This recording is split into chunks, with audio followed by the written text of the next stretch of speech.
This is The Ramsey Show. You can be intentional about your character. You can have money and a career. You are the hero in your story.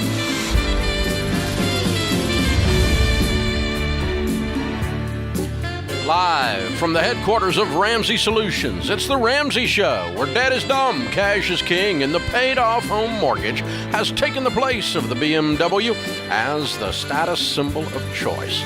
I'm Dave Ramsey, your host. George Camel, Ramsey personality, host of The Fine Print, one of the Ramsey Network's best listened to podcasts, is my co-host today as we answer your questions about relationships, mental health. We answer your questions about jobs and careers. We answer your questions about your money and your life and your marriage and your parenting. And sometimes we're right. The phone number is 888-825-5225. But we are this. We are definitely an expert on our opinion. So you got that. 888-825-5225. Thanks for joining us. William is in Tampa to start this hour. Hi, William. How are you? I'm great, Dave. How are you guys? Better than we deserve, brother. What's up?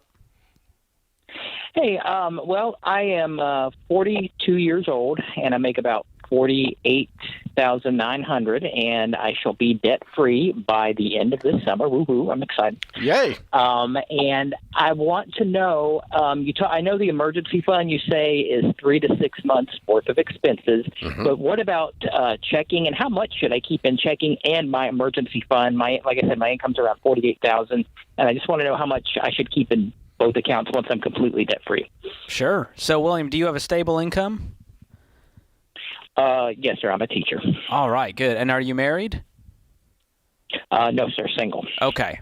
So if you're single, you've got a stable job, you can play within that 3 to 6. If you've got a stable job and you want to lean towards the 3, that would be fine if you don't have a lot going on there. Do you already have that? You said you're getting out of debt, so you still need to go work on this emergency fund after that, correct?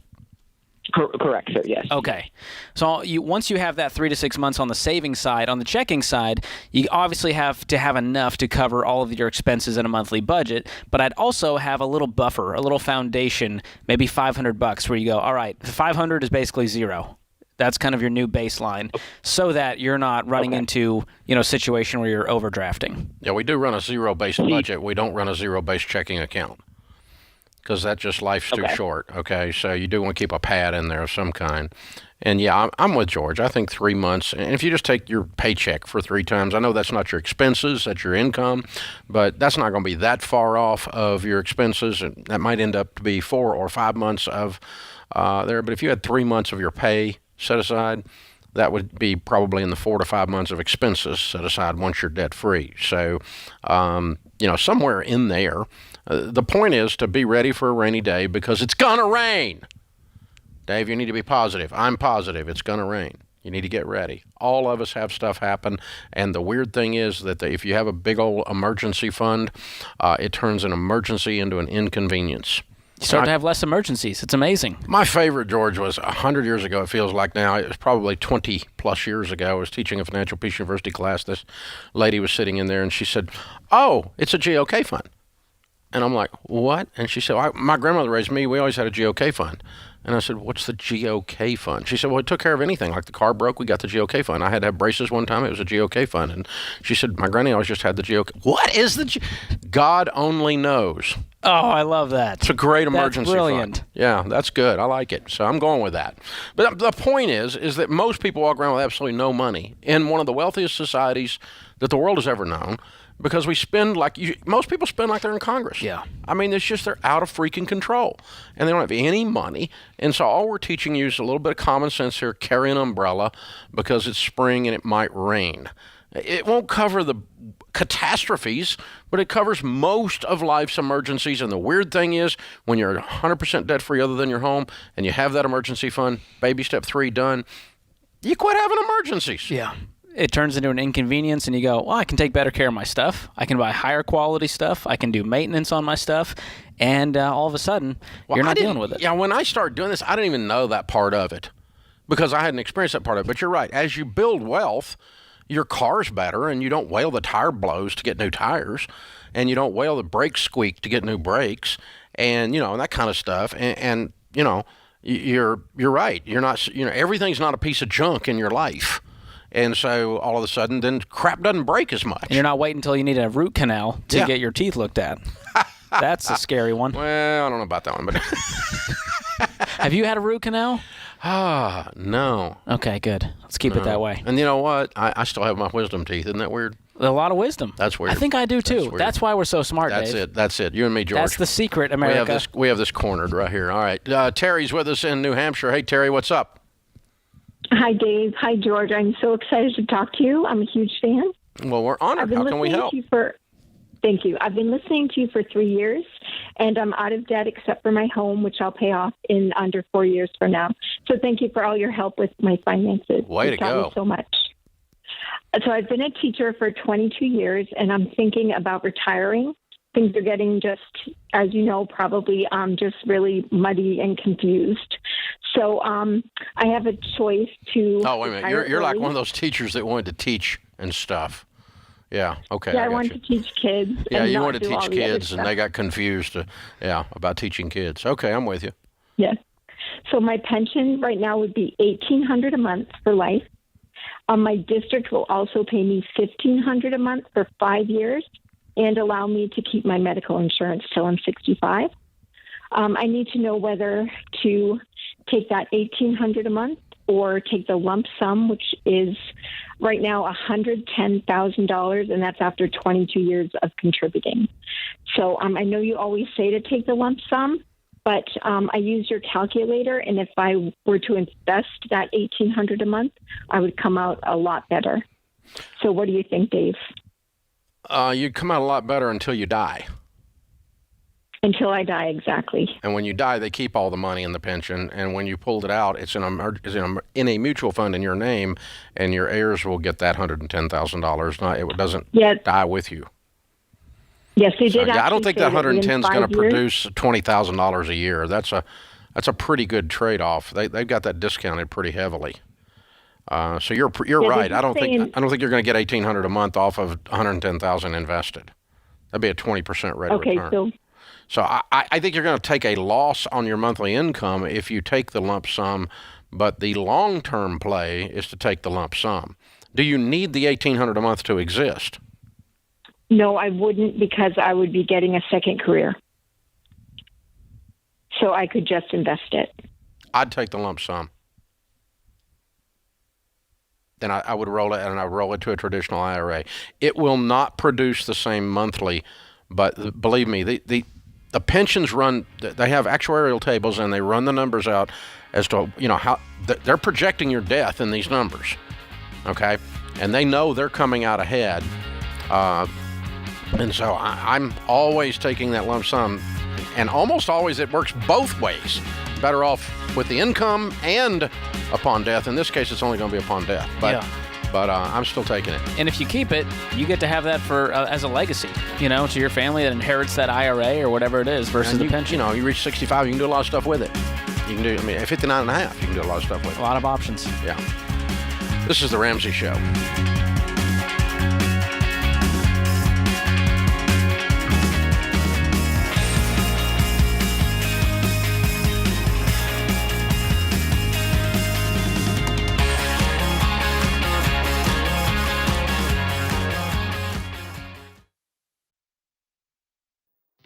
Look, I love real estate, and I want you to have a house, but I don't want a house to have you.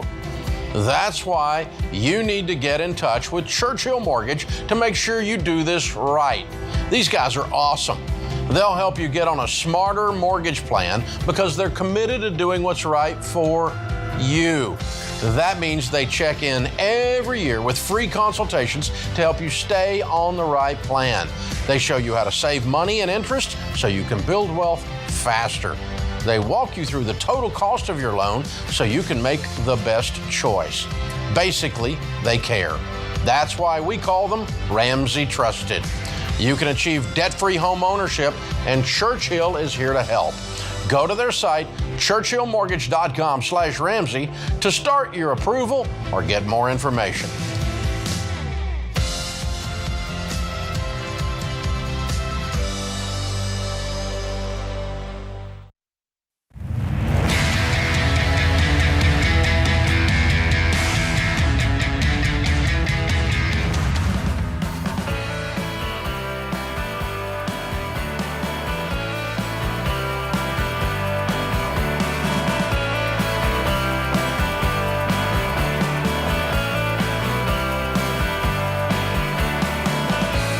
Ramsey personality is my co-host. Thank you, America, for joining us. This is the Ramsey Show. Delta just announced a brilliant plan to take a bite out of this $100 billion industry. It's straight out of Apple's playbook. Analysts have said they expect that this summer will be the biggest travel season ever. Big deal for the airlines, which have struggled over the past 2 years with the COVID-19 pandemic. Millions, if not billions, of people who have largely stayed close to home during the pandemic are likely to venture out. To encourage those travelers, Delta just announced a brilliant strategy. This is from Delta's press release, by the way. They're into humility. And it's brilliant. Brilliant. It's brilliant. So, remember the old beer commercials? Brilliant. Oh, yeah. It's jumping on board with buy now, pay later. BNPL. Over the past years, the buy now, pay later industry has exploded alongside the surge in online shopping. The idea is that a shopper can spread out payments, usually over 3 to 6 months. The buy now, pay later, representing $100 billion in 2020, and Delta wants a piece of this. Actually, I think it's appropriate, George, because with Delta, you usually buy now and fly later. I love that. That's perfect. Delta is Greek for we ain't really going. Oh, my goodness. And it's ridiculous. And so now they're going to go ahead and just get in the finance business, and you're financing your airline ticket. You did a whole segment on the fine print on this buy now, pay later. We did. Which is it's an old thing with a digital twist. Yeah, I mean, you remember layaway back in the day, but now no, layaway didn't have interest. You had to actually pay to get the product. Now you get it right now, instant gratification. We don't have the patience. We want to just microwave everything, have it right now, and that's what this is. You talk to people that got really stuck in this. They're buying little items, but a lot of them. Yeah. And it's like, it's a $30 item, and you got 3 payments of $9.99 or something. My God, it's are you insane. that broke? I was just looking at the tweets today of just people talking about these companies, and they're talking about, it's $33 and I have the money, but I'm going to do the Afterpay. I'm going to do Klarna. I want to do it in $7 payments for the next 4 months. And you can add more and more to that. Yeah, and you talk to people that really got, like credit card debt or something, they really got into a mess with it. Yeah, Lululemon, we talked to one girl who spent $10,000 with buy now, pay later on Lululemon gear. Got to have it. And so the mentality of this, what it says is, I want it now, and I refuse to wait and save up and pay for it when I can afford it. And we're seeing the Klarna and Afterpay, all these companies, they're bragging to retailers saying, hey, if you use our product, if you use this service, the customers will spend 45% more on average. The airlines have been completely buttholes to their customers over masks and vaccines, and now they want to play nice. You know, now they want to go, yeah, you don't even have to pay. It's like, yeah, we know what you're up to here, boys and girls. Well, they literally say in the article, you might even spend more than you otherwise would, which is the biggest benefit to any merchant that decides to let customers pay over time. Even if you're not collecting interest, if you make more sales for larger amounts, that's a huge win. So you tell me who's winning here, the customers? No. It's the buy now, pay later companies. It's Delta, not you. See, I thought Rooms There They Went was the only place that you did, nothing down for 90 days. Nothing down for 90 days, right? No payments for 90 days. 0 interest for 90 days. 90 days, same as cash. Now we have your freaking airline ticket. It's insane. Dave, you're going to love this part. It's a sign the world is truly coming to an end. Well, for a lot of reasons. This is it, though. This is the one that broke the camel's back right here. Well, no pun intended, with a camel sitting right here. But here's the thing, Dave. It says, in order to take advantage of this new option, you have to use one of Delta's co-branded American Express cards. You love that, don't you? Oh, yeah, I love American Express. For Delta, that might be the most brilliant part of all. Yeah. Their company's relationship with American Express is quite possibly the most valuable part of its business. I've heard all I need to hear. Yeah, let me help you with this. When corporate America, Delta Airlines, is so freaking stupid that the only thing that they are thinking about when it comes to their customers is how they can milk you like a dairy cow, then they have lost their way. They are supposed to serve the customer, not milk the customer. This is when corporate America is serving. I know that the stockholder is king, and I know you've got to make your profits for Q1 and Q2 to keep your little Wall Street people happy. But if you don't keep your customers happy, you go bye-bye, and no one cries. So when Delta goes bye-bye, it's going to be like some of these other people that did. Nobody's going to be crying.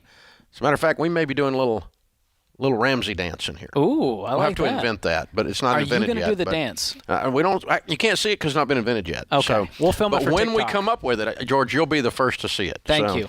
But I mean, yeah, it's my God. Milk your customers. This is a core value of this company. Well, they're getting a lot of milk, Dave. It says Delta expects this relationship to bring in as much as $7 billion in revenue by next year. $7 billion. Takes your breath away. And they're not even a good airline. No. I mean, this On top of all of that. just Insult pisses to me off. injury. I mean, it's just when I see Delta come through and it shows up on my email as a ticket, I'm just always going, oh God. You know, I mean, how many people do you do business with that when you see them come across and you're getting ready to interact with them, you sigh and groan? You know? That feeling. And that's what this is. Yeah. So, and now it's even worse.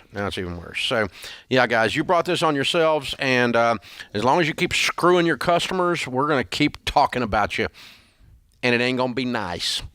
So we'll just keep it up. And don't fall for this stuff, guys. Guys, Save really. up. Pay for this. You can afford a plane ticket. Listen, you don't have to wait sit for your little Skyline butt miles. at home if you don't have the money to fly. Come on. This is serious. Well, I need vacation. Shut up. Stay at home.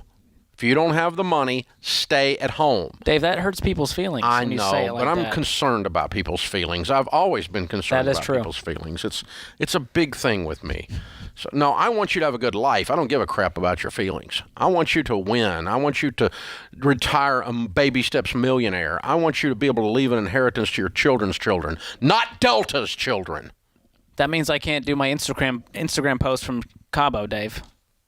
What? If I can't travel to Cabo, I can't do the Instagram post. I didn't and say my you friends couldn't won't see travel. me. I said you couldn't travel unless you couldn't afford it. Okay. I'm riding Air So, Dave. Yeah, That's an airline that'll I'm never just screw saying, you. I might be posting from Cabo any minute. It could happen at any moment, but I can freaking afford to get down there, and I'm not having to finance my airline ticket. Even worse, wait on your Skyline miles from your accrued credit card rewards to afford to go somewhere. That's an even worse plan. This is like putting three stupid things together. American Express. Airline miles, pay now. Four stupid things. Okay. Airline miles, buy now, pay later, American Express, and Flying Delta. These are four stupid things, And they you all put walk them into together. a bar. Yeah, it's like, oh my gosh, this is like a lot of reasons to not do this. And I really don't see any reasons on the plus side here, because they're going to treat you like cattle when you get on there and hit you with a taser if you don't wear your mask just to suit the Well, little they charge you for breathing now too. That's an extra charge. breathing. Yeah. Yeah, breathing. Well, that'll increase revenue. Yeah. That breathing thing, More that's breathing? popular. Leg room, Yeah, carry-ons, you name it. They'll get you. leg room.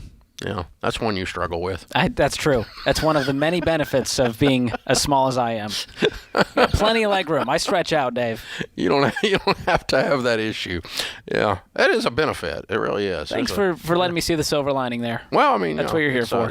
Well, it saved you some money, George. You didn't That's have to true. buy that extra expensive seat. So yeah. Good times. And I'm short. I'm not as short as you, but I'm short. And I don't have the leg room thing either. It's not an issue for me. I have a belly issue. Sometimes that tray comes down. It's a problem, you Yeah. know. But you don't have that issue. No. So see, everybody's got something they got to carry. Thank you for that So, reminder. there you go. All right. We took it full circle. I don't know where the circle ended, but it's full. I hope this circle doesn't go unbroken. Oh my gosh. Delta's not going to reach out for the sponsorship now. You Dave. don't Hate think to we're break gonna? it to You don't think it's gonna be the Ramsey Show Delta studio from the Delta Studios? It would be hilarious, but I don't No. see that in our future. I don't think that's happening. I don't think American Express is signing up either. And I guess I'll just have to live with that. Yeah. Yeah. You'll be all right. This is the Ramsey Show.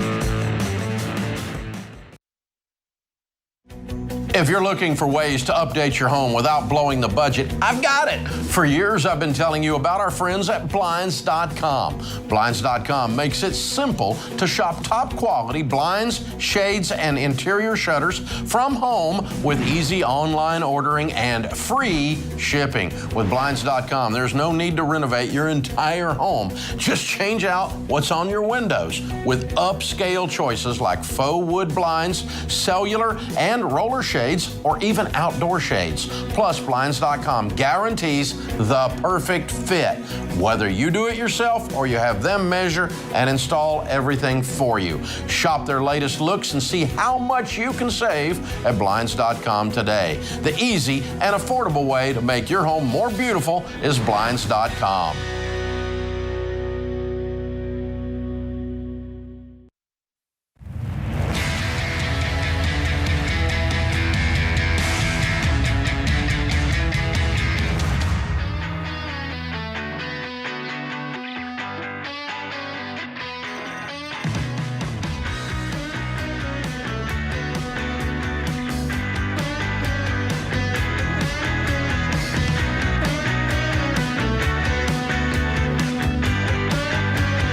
Well, it's finally warming up in Tennessee. If you guys want to stop by our studios and our lobby, we have a whole visitor center here at Ramsey. You can sit and watch as we do the show every day. It's kind of like watching ugly paint dry, but you can do it.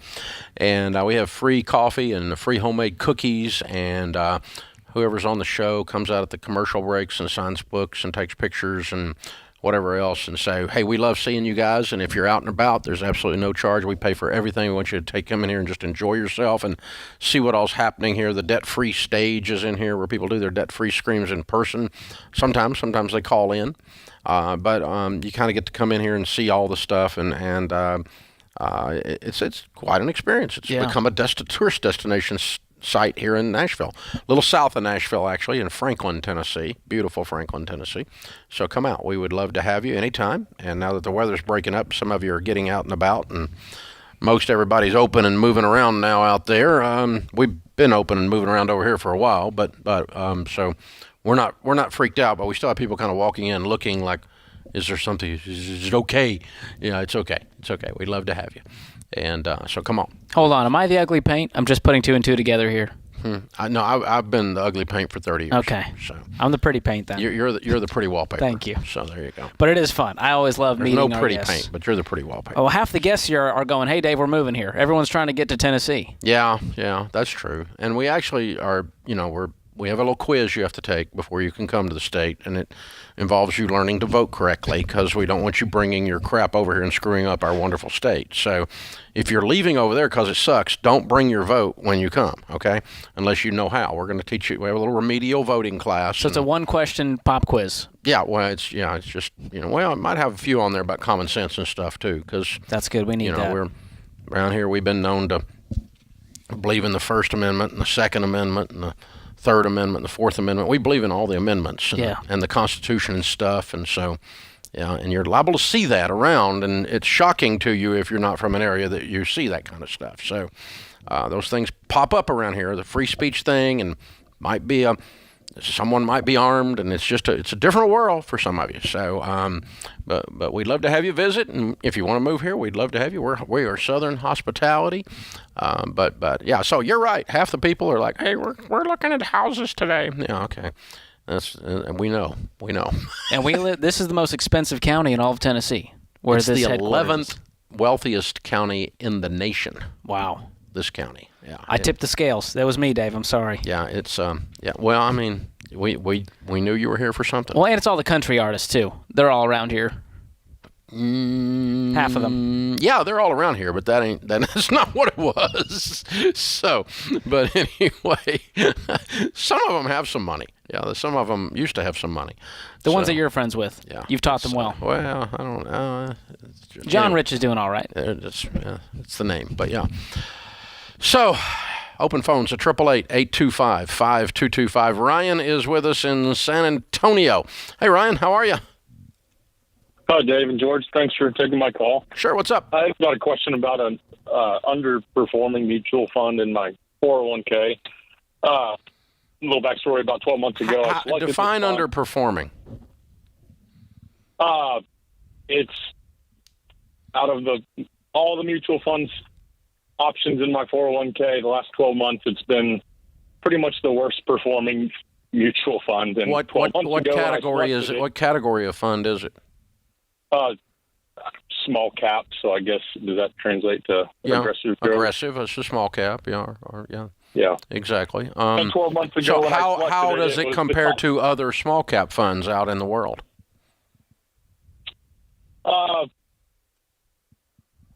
Worse off than most of the other ones, but I do see that the other ones are not doing so great the past 12 months as well. Now, it wasn't a passive-aggressive question, but that's how you compare. You don't compare your small cap to your growth in income and say, oh, I'm ditching the small cap, because the small cap may be having a rough season. It is small companies who are more susceptible to volatility and weird times like we're in, and so it may have taken a hit. I hadn't even looked at mine. I don't know. But you don't compare, you don't say, oh, my small cap is underperforming my growth and income. But if your small cap is underperforming most all other small caps or other small caps that you have inside your options of your 401k, then yes, you would jump off that horse. Does that make sense? Yeah, it does. And I guess my main question was, like, how long would you hold on to a grossly underperforming mutual fund? And I feel like 12 months isn't that long enough. Yeah. I'm not ready to. No, that's enough. 12 months is enough. If it's underperforming, if it's one of in the bottom 10% of all small caps, or of or it's substantially off for 12 months, I'm probably jumping. If you got another small cap to go to in the 401k, but I want you in growth and income, aggressive growth international, and the aggressive growth is a small cap. So you need to have something in that category that you jump to, but the trick is not to say, oh, my mutual funds are down. Well, the stock market might be down. Oh, my mutual funds are down. Well, that category of fund might be down. That doesn't mean we destroy the diversification. We still ride the horse then. But if all small caps are up and yours is down, well, you got a sucky fund. Jump out. After 12 months, I'd be out of it. That makes sense. I appreciate your input. Hey, man, thanks for the call. That's important because we want all four categories to do well all the time, and they almost never do. That's why you have four categories. Yeah, it's well balanced. Exactly. If one's going down, chances are another one's going up. And we've seen international has not been doing so hot for years now. But when the other ones go down, international tends to bump up. And so we want that balance there. It kind of feels like you're at the grocery store and you choose the right line and you go, oh, that line's going to be the fastest. And you get in and you go, oh my gosh, this lady's using coupons and a check. This is going to take 4 hours. I should have gone on the other line. So you jump to the other line. So it's a little bit of that dance you're feeling there where you chose. It just never works. And it doesn't even work in the grocery store line. No, never. You go from one to the other and then that one's clocked. And then they got to do a price check. I mean, oh my gosh, it's like, right? You're right. So you just got to keep track of it. Play through. And, the other one I do, and I do all of these except with the investments. I don't do with the investments. But you're riding down the road and you see it, the traffic's backing up. So you pop up the app, right, and say, oh, I got to get off. And as soon as you get off, it starts moving. Yeah. Right? As soon as you go, I'm going to go around the country roads. As soon as you do that, it starts moving. You should have just sat there and played through, but not me. No, I have the patience of a flea. So, no. Except when it comes to investing. A lot of patience Except when it comes to investing, because my intellect will overrule my little boy emotions, and I stick with it. So, which is what I try to help you guys do every day here. James is in Dothan, Alabama. Hi, James. Welcome to the Ramsey Show. Hi, how you doing? Great, man. What's up? Well, I'm calling to get advice. I'm trying to set my mother up, hopefully for the rest of her life. She's 70 years old. I'll give you the rundown here in a nutshell. She's 70 years old, recently widowed. She's never managed her own affairs. She's never even balanced her own checkbook. Her income is going to be, because it just got cut, her Social Security is going to be about $1,600 a month. Her current bills are $2,200 a month. She has, of which her bills are, she's got another 3 years to pay on a bankruptcy at the tune of about $353 a month, right? Her assets are these. She's got the Social Security coming in, but she has an IRA with $25,000 in it and some insurance money from Dad's death. and I'm trying to set her up to last for the rest of her life. And you already see the gap between the income and the bills. Her major bills. How much insurance money was there? $78,000. Okay. All right. Does she want your help? Well, she needs it. I know she needs it. I'll be honest. She needed it 10 years ago. Does she want it? Will she listen to you? She doesn't really have a choice. Yeah, she does. All right, hold on. We'll come back and talk to you after this break. This is The Ramsey Show.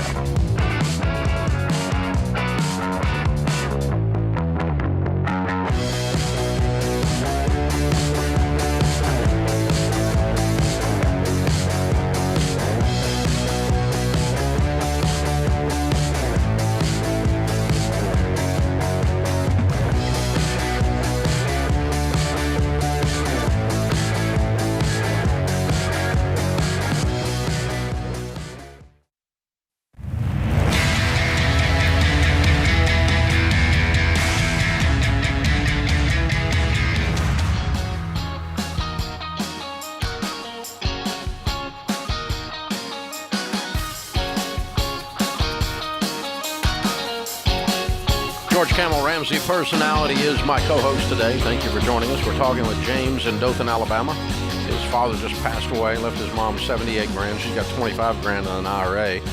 They're in a Chapter 13 bankruptcy. She's 70 years old. She has no assets other than that.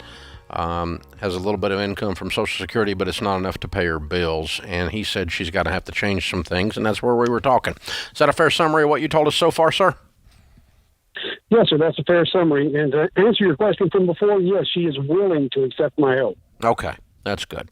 That's good, because that makes a lot of difference. Because if you have to twist somebody's arm and stuff, when the money is this tight, it makes a really tough situation almost impossible. So if she's willing to do it and follow some instructions, and she's probably afraid. She's probably got a lot of fear. Probably what? She's probably afraid. Afraid, okay, yes. Has a lot of fear. How long ago did your dad pass? About a month and a half. Oh, my goodness. I'm sorry. Wow. Well, thank you for that. Well, this is very fresh. Okay. Do you have any idea what the balance on the Chapter 13 bankruptcy is to pay it off? About $12,400. Okay. I would use some of your 78 and clear that out of her life. Okay, but see, I talked to the lawyer just yesterday. He says you cannot pay it off early because you have to pay off dollar for dollar if you do that way. Right now, she's only going to pay 27 cents on the dollar if she maintains the payments. According to the lawyer. Yeah, she's. I mean, Chapter 13 can do a percentage, that's for sure. I think I would call Chapter 13 trustee and see if you can work a deal with them.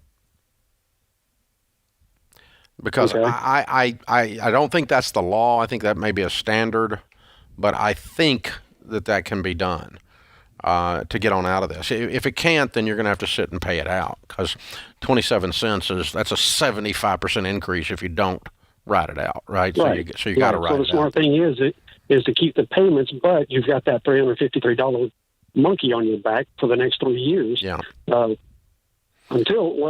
be all right after that, but her major debts are insurances and things of that nature, because health insurance for somebody 70 years old who's had a liver transplant, they add up. Yeah. They do. But anyway.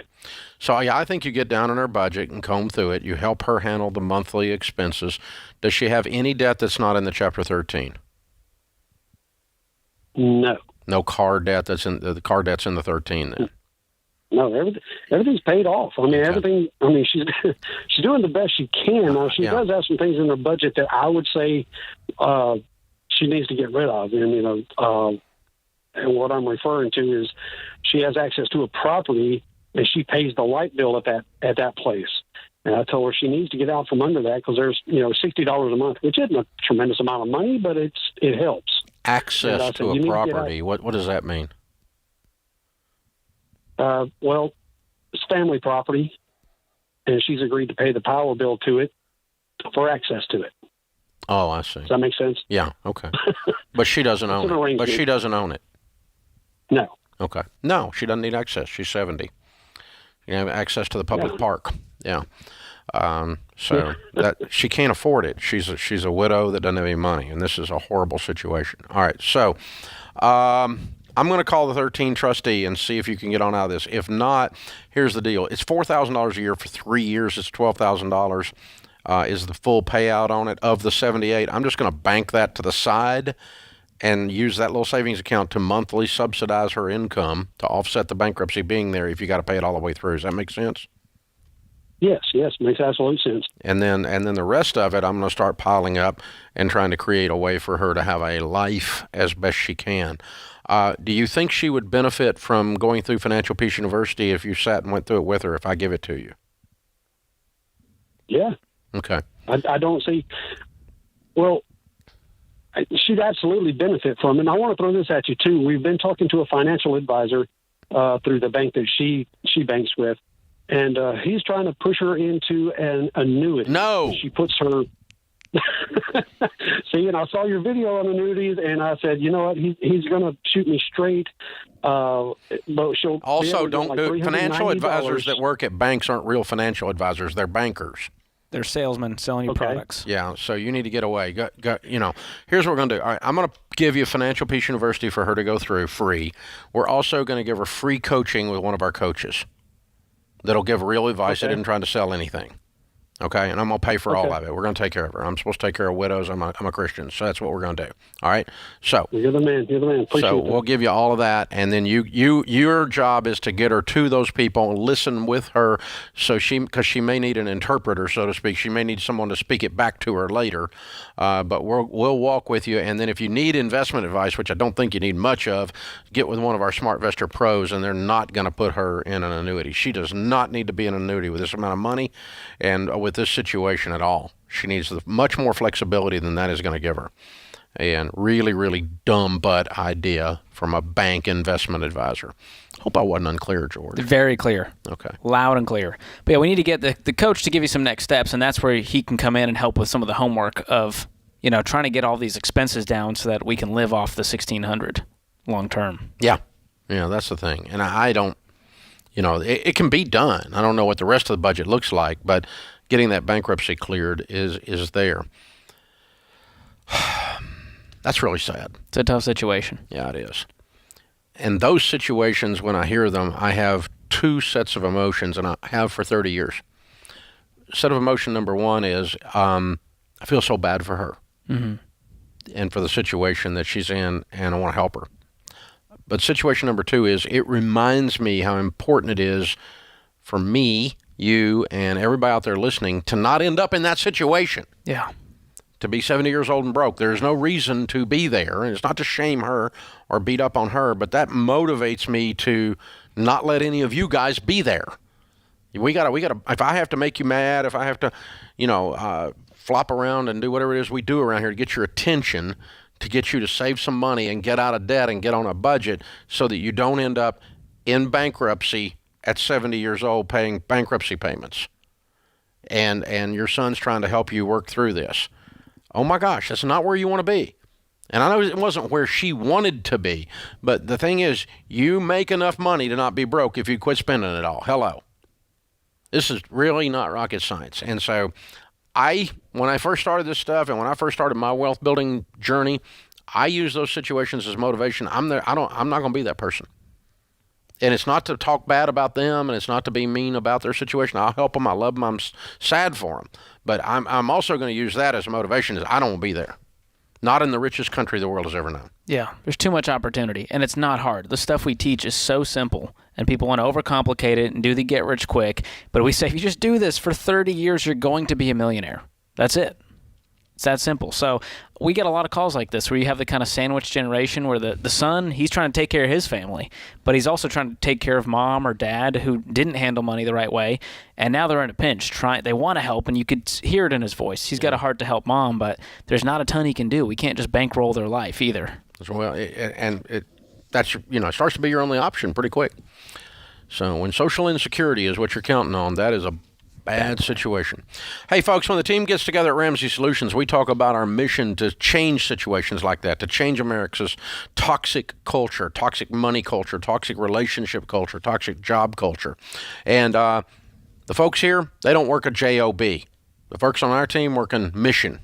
This is a mission. It's passionate. If you're a UX designer, if you're a developer, a writer, if you want to help us build some digital products that actually do change people's lives so that they don't end up in bad situations and get out of the bad situations into the good ones, we can show you how. So to see what it's like to do work that matters with us, before you apply, just follow us on Instagram and Facebook by searching Ramsey Careers. If you want to know what's going on with the job opportunities that are here, you can join the mission, not a job.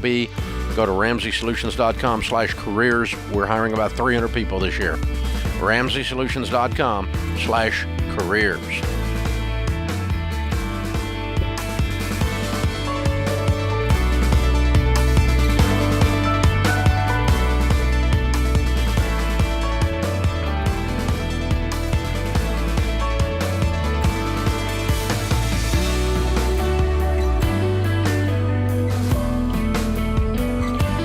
Hey, it's John Deloney, co-host of The Ramsey Show. Did you know over 18 million people listen to The Ramsey Show every week? A lot of those people listen on one of our 600-plus radio stations across the country. To find a station near you, go to RamseySolutions.com/show.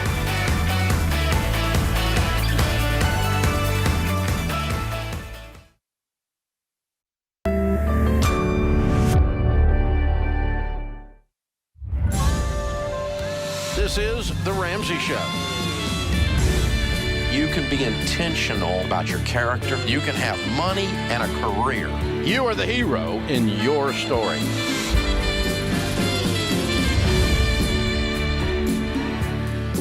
Live from the headquarters of Ramsey Solutions, it's The Ramsey Show, where debt is dumb, cash is king, and the paid-off home mortgage has taken the place of the BMW as the status symbol of choice.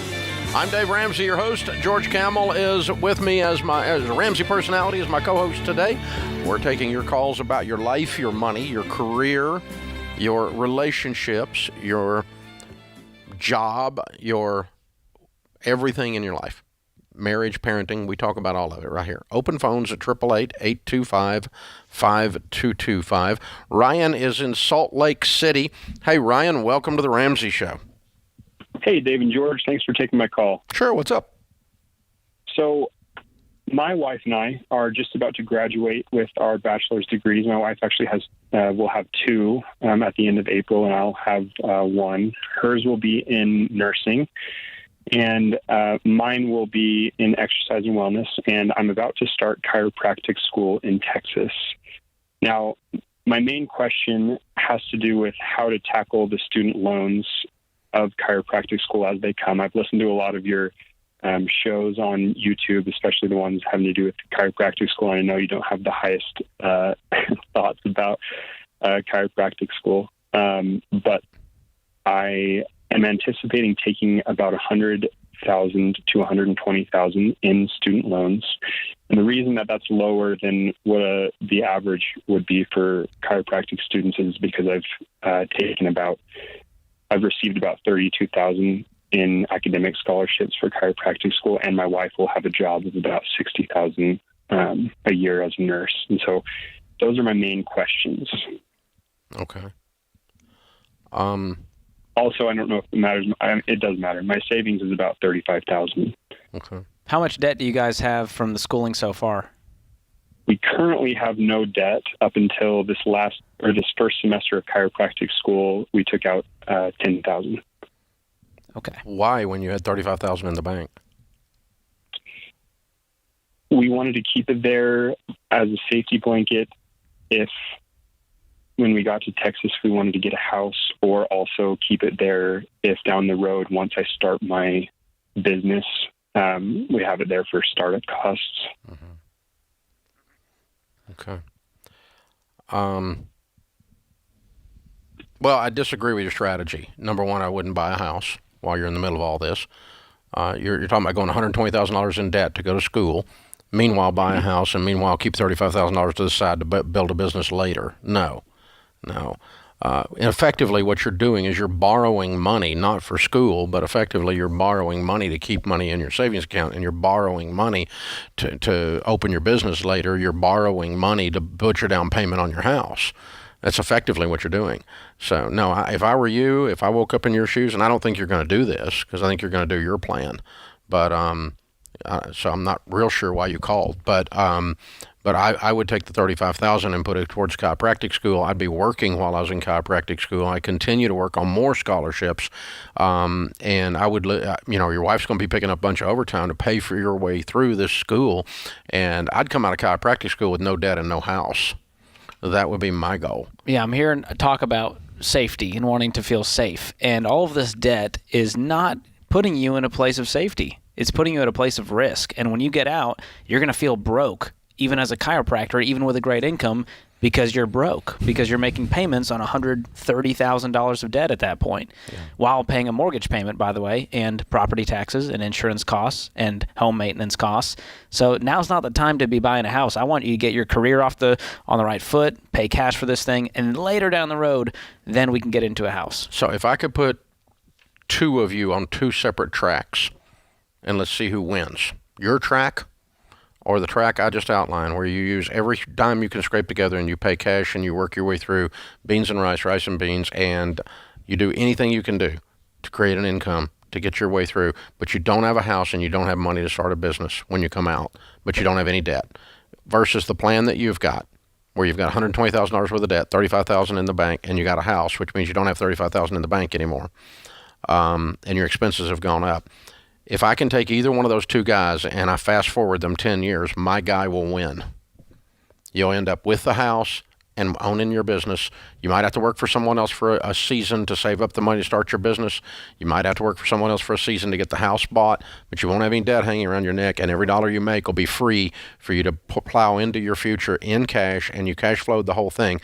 10 years from today, ready, set, go, my guy will win.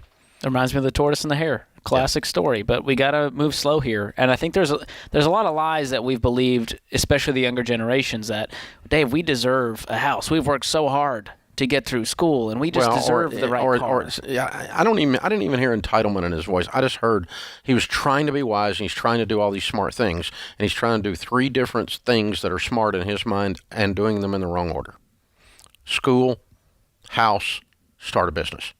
And you're trying to do them all at the same time and in the wrong order, and hold this money and try to make this $35,000 do all that. It's not going to do all that. And it's the same guy who will call 5 years later and say, hey, Dave, I got a chiropractic practice, and I've got hundreds of thousands of dollars of debt because I needed to start it for startup costs. What do I do? I'm broke. And I don't want that for him. So, Alex, or Ryan, I'm sorry, you're going to do what you're going to do. And I got a feeling just from listening to you, you're probably going to do your plan. But if I could put your twin brother beside you and he worked my plan, he would beat you. That I'm telling you, that's how the math will work out, and that's how life will work out. Robert is with us in Gilbert, Arizona. Hi, Robert. How are you? Good, Dave, George. How are you guys? Great, man. What's up? Yeah, I have a question. The question that's on the top of my mind is, and I don't know if there's such a thing like being too gazelle intense, because right now, like, I'm in baby step 2, and I'm trying to pay off all the debt, but I'm working from 4 in the morning to about 10 at night, and then by the time I get home and fall asleep, it's like 11. I gotta wake up by 3 to go to work. So it's like I'm getting 4 hours of sleep a night. It's like I'm constantly feeling tired. My body is feeling the effect of it. So it's like there's such a thing as being too gazelle intense, and how would I go around this? Because I mean, if I keep following this plan, I still won't be out of debt for about another year and a half. Yeah, and back your hours down, dude. That's untenable. That's not sustainable. Intensity is not a number of hours. Intensity is focus. Right. And so, what are you making at these jobs? So one of them I make about $70,000. The other one I make about $35,000. Okay, not bad. So that's nice. And the good news is you'll be done a year and a half. But I mean, 2 hours, 3 hours of sleep. If that's really what's going on, if you're not exaggerating that, that's not sustainable. The human body can't do that. And right. I mean, I've only been doing it for a month, and I can already tell it's not sustainable. Yeah, I mean, you're not getting enough. You're not getting enough rest. You're going to have a car wreck or something. You're not going to function. Okay. So. Right. Yeah. My only thing was if I back down the hours. You got to back down the hours. Okay, and then just take on being in debt a little bit longer. Yeah, but if it costs you 2 months and you're alive, then that's okay. But I mean, you don't have to back them down. You don't have to drop one of the jobs entirely. But you got to get some more sleep. You got to have a little bit more rest. If that's really what's going on, if you're not being a drama queen exaggerating. But because I don't know how you did that for a month again. That's pretty wild. But if you're really doing that, I would back that off. But intensity is about focus and everything else to the exclusion. It's not about number of hours.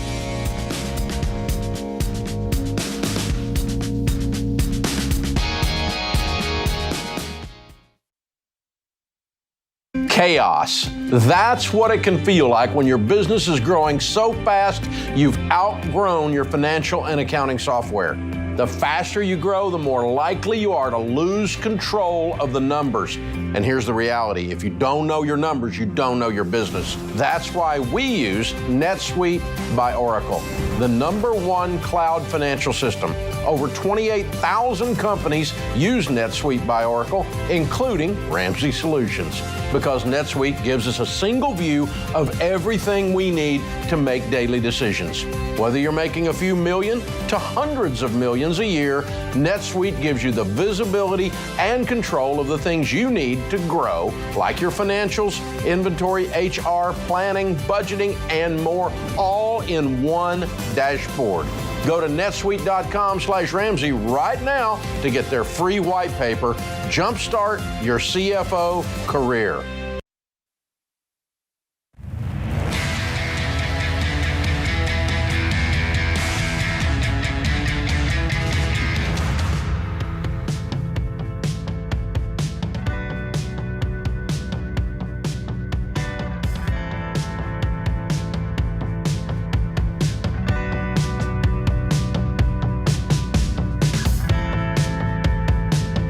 George Camel, Ramsey Personality, is my co-host today. Open phones at 888-825-5225. Over the last 30 years, I've walked with millions of people and their families to help them overcome financial stress. But that's just one of the kinds of stress that's out there. Certainly in the last couple of years, a lot of people have had anxiety, loneliness, all kinds of things are popping up. And it's a bit of a mental health pandemic out there.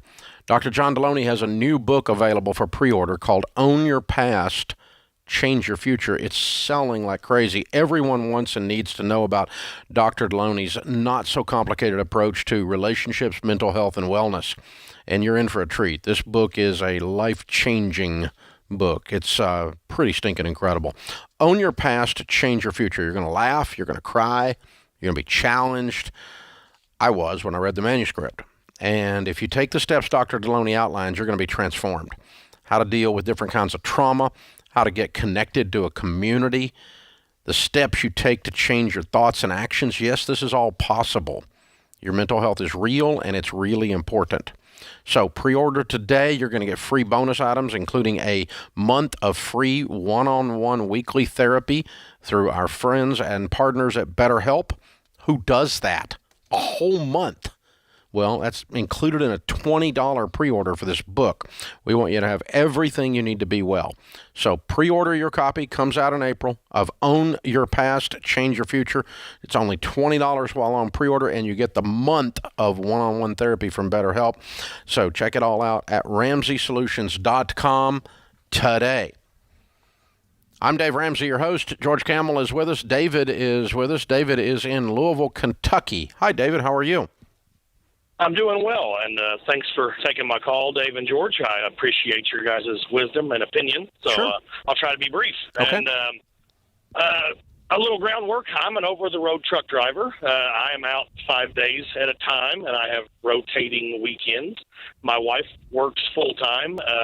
I would say 2 full-time jobs. She also takes care of our kid all week while I'm gone. So we have a 20-month-old, and we have a second baby boy coming in 9 days. Wow. So, yeah, Mama's got her hands full. I try to help while I'm there, and this job does have predictable schedules, which really helped a lot. But here's what happened.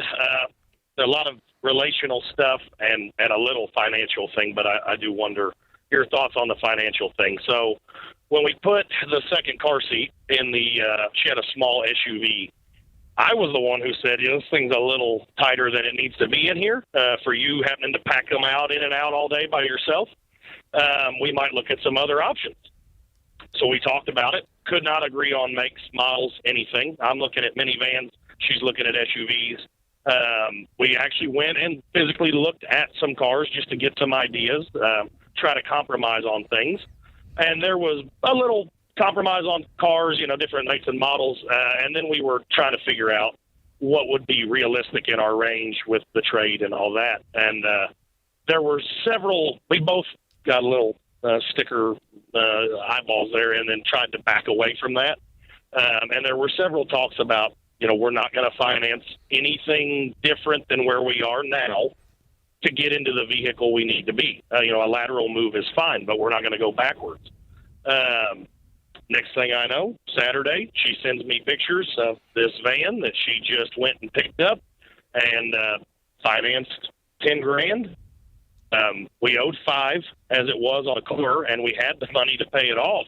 We were doing the stork mode thing, and I don't know if she just had a change of heart. We had a commitment conversation last night, and we agreed there's a lot of individual and relational counseling needed to figure out how we even got to where we thought this was a good idea.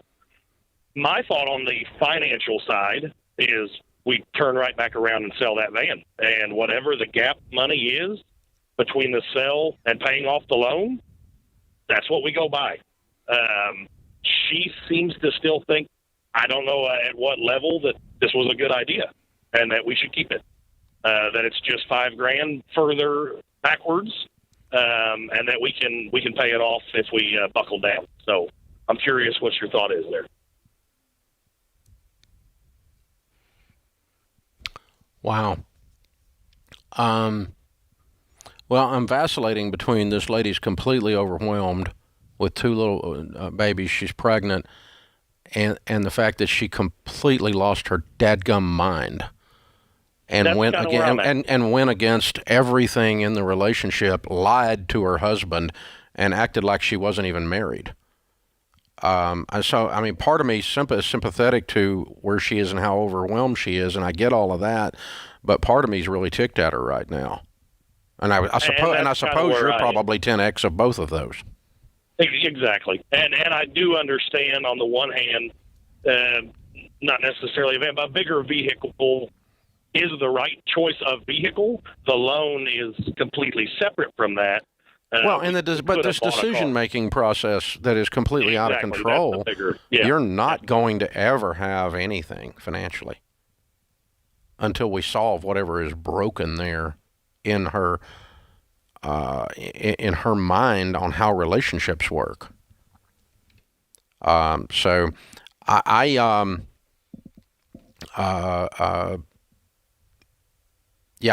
financially, what you need to do is sell the car, and you need to get a car that you can afford. And also, that would probably be a good idea for her to recommit to your marriage, not necessarily to the Ramsey steps or something. You guys may decide together that you want to go deeply in debt. If you want to do that, that's fine. But the first thing that has to happen is you all have to get on the same page and agree to keep your word to each other. You just can't have a relationship where you just don't keep your word to each other, or where you act independently, unilaterally of each other like this. There's just no data that says that creates a quality relationship. Yeah, the financial piece can be undone today, but the relational piece, the trust, that's going to take a while to build back up. And I think you're right that counseling is in order. And on the financial side, do you guys still have other types of debt outside of this car loan? Yeah. How much? A little bit. Yeah, they're working baby step too. We're close. We had $5,000 left on the cars. This current car is now 10, so an additional 5 or 6. Yeah. She has a $17,000 student loan, which would have been the next thing we tackled, and then some petty collections that she has from old credit cards. Yeah. My guess is your wife feels like that she's been running her life by herself already for a long time because you're just never there.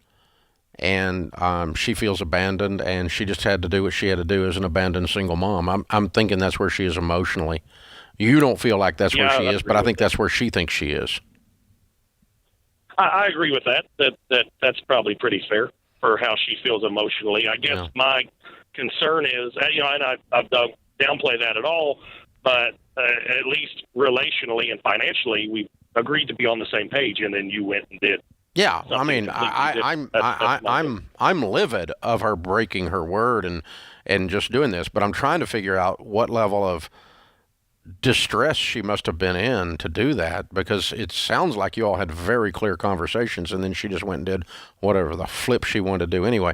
So it just tells me she's just in freak out mode, I guess. I mean, because this lady does not sound like someone who is obstinate, arrogant. She doesn't sound like that person to me. She sounds more like somebody who feels, I think she's a cornered animal and she bit you.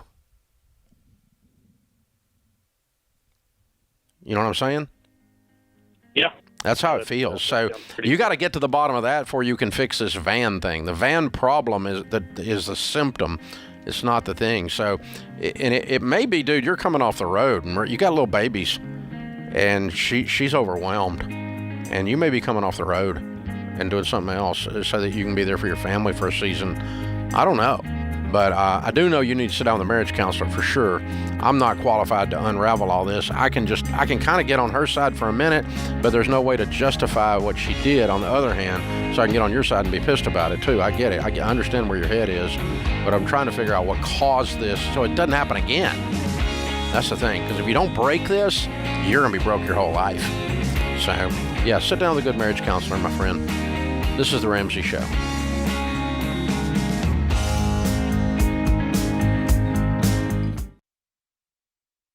If you're not using Pure Talk for your wireless, you're paying too much.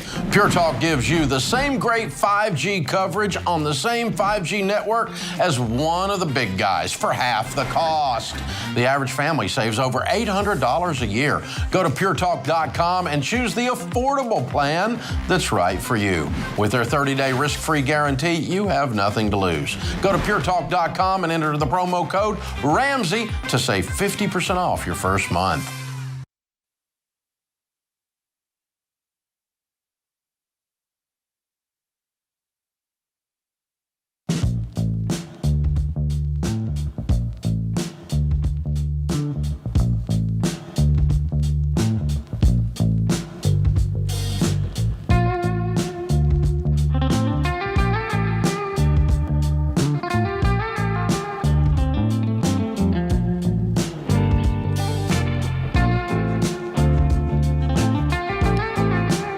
Ramsey Personality is my co-host today. So, George, I saw you doing a thing the other day. You're like a hacks guy. I mean, you find all these shortcuts and these deals and these ways to do things. And you and Rachel were doing some on the grocery store that were really, really popular. And you were telling me a few minutes ago, and I thought, oh, let's just tell everybody that Share the secrets. Number one, we are not kidding when we say in baby step 1, 2, and 3, you don't need to see the inside of a restaurant unless you're working there until you're out of debt, because restaurant food is entertainment. It is not nutrition.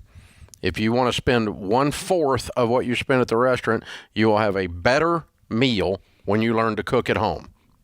Okay, so it's not about, it's economics. If you want to do entertainment, you do entertainment when you're not broke and in debt and don't have an emergency fund. So when you finish baby step 3, though, and you're in 4, 5, 6 running simultaneously, yes, we go on vacation. Yes, we go into restaurants.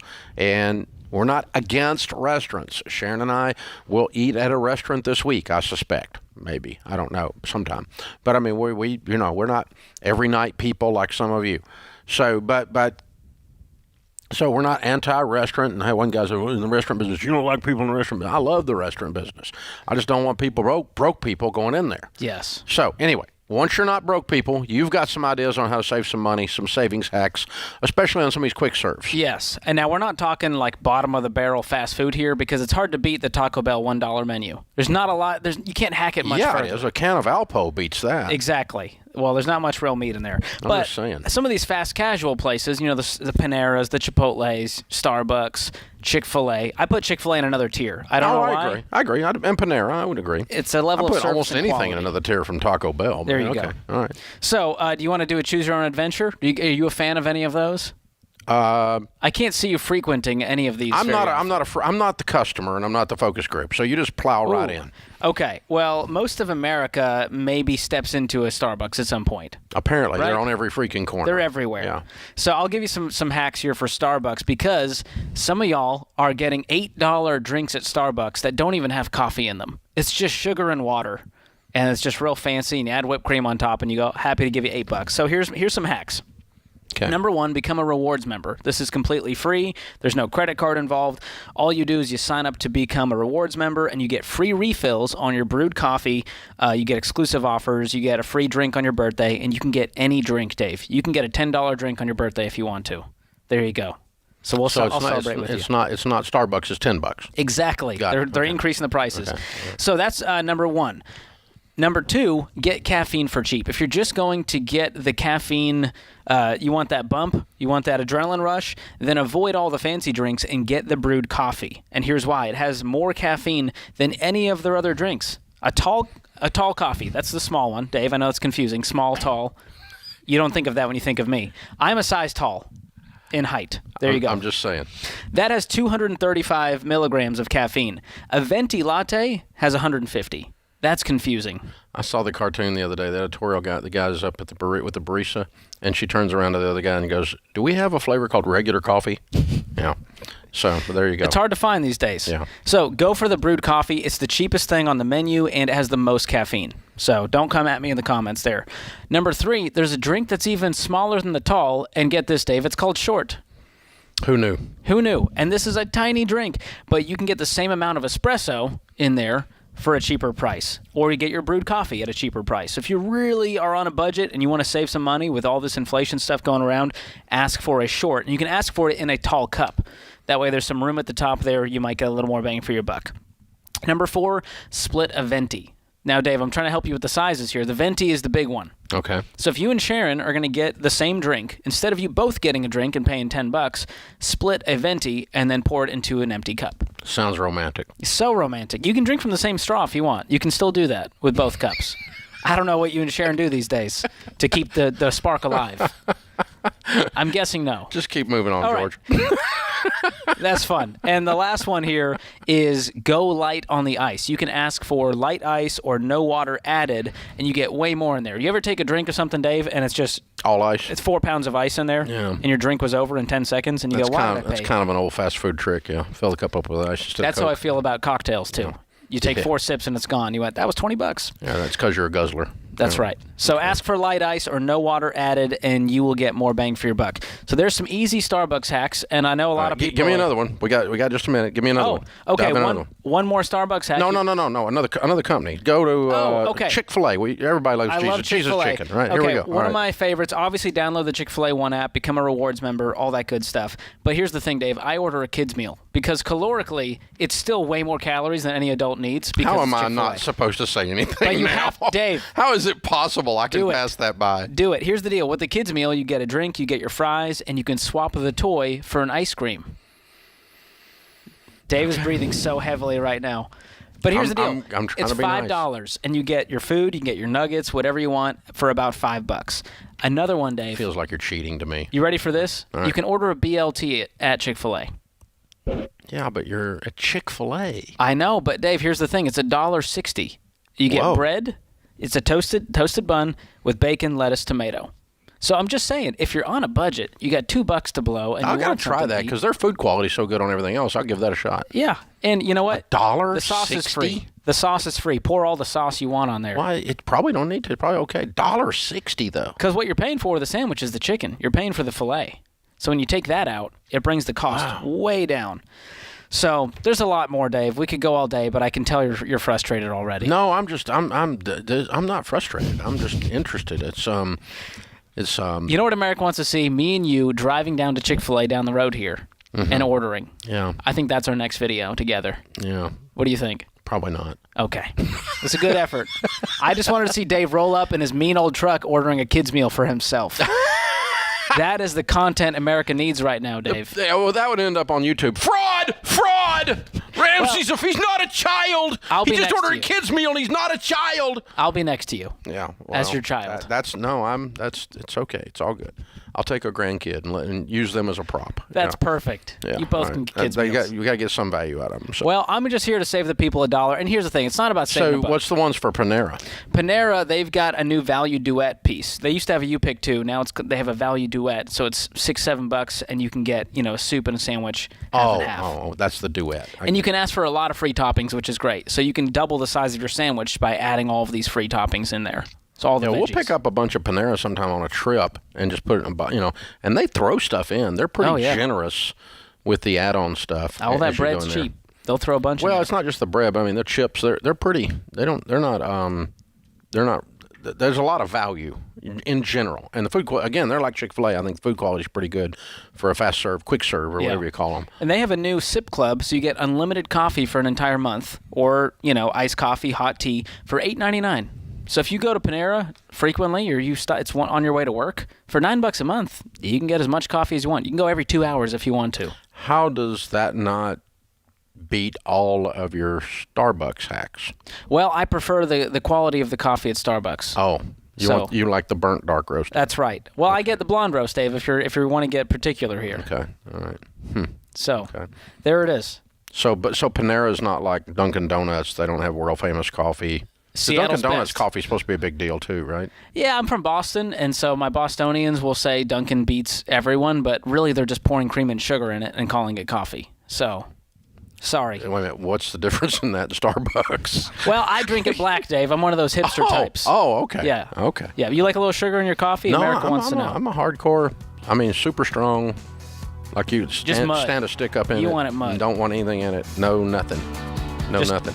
As a matter of fact, I'll take a coffee and throw an espresso in it. Wow, the red eye. That's what they call it. Yeah, okay. I didn't know it had a name. You were cool before it was cool. No, I'm not. Never. That was never on the list.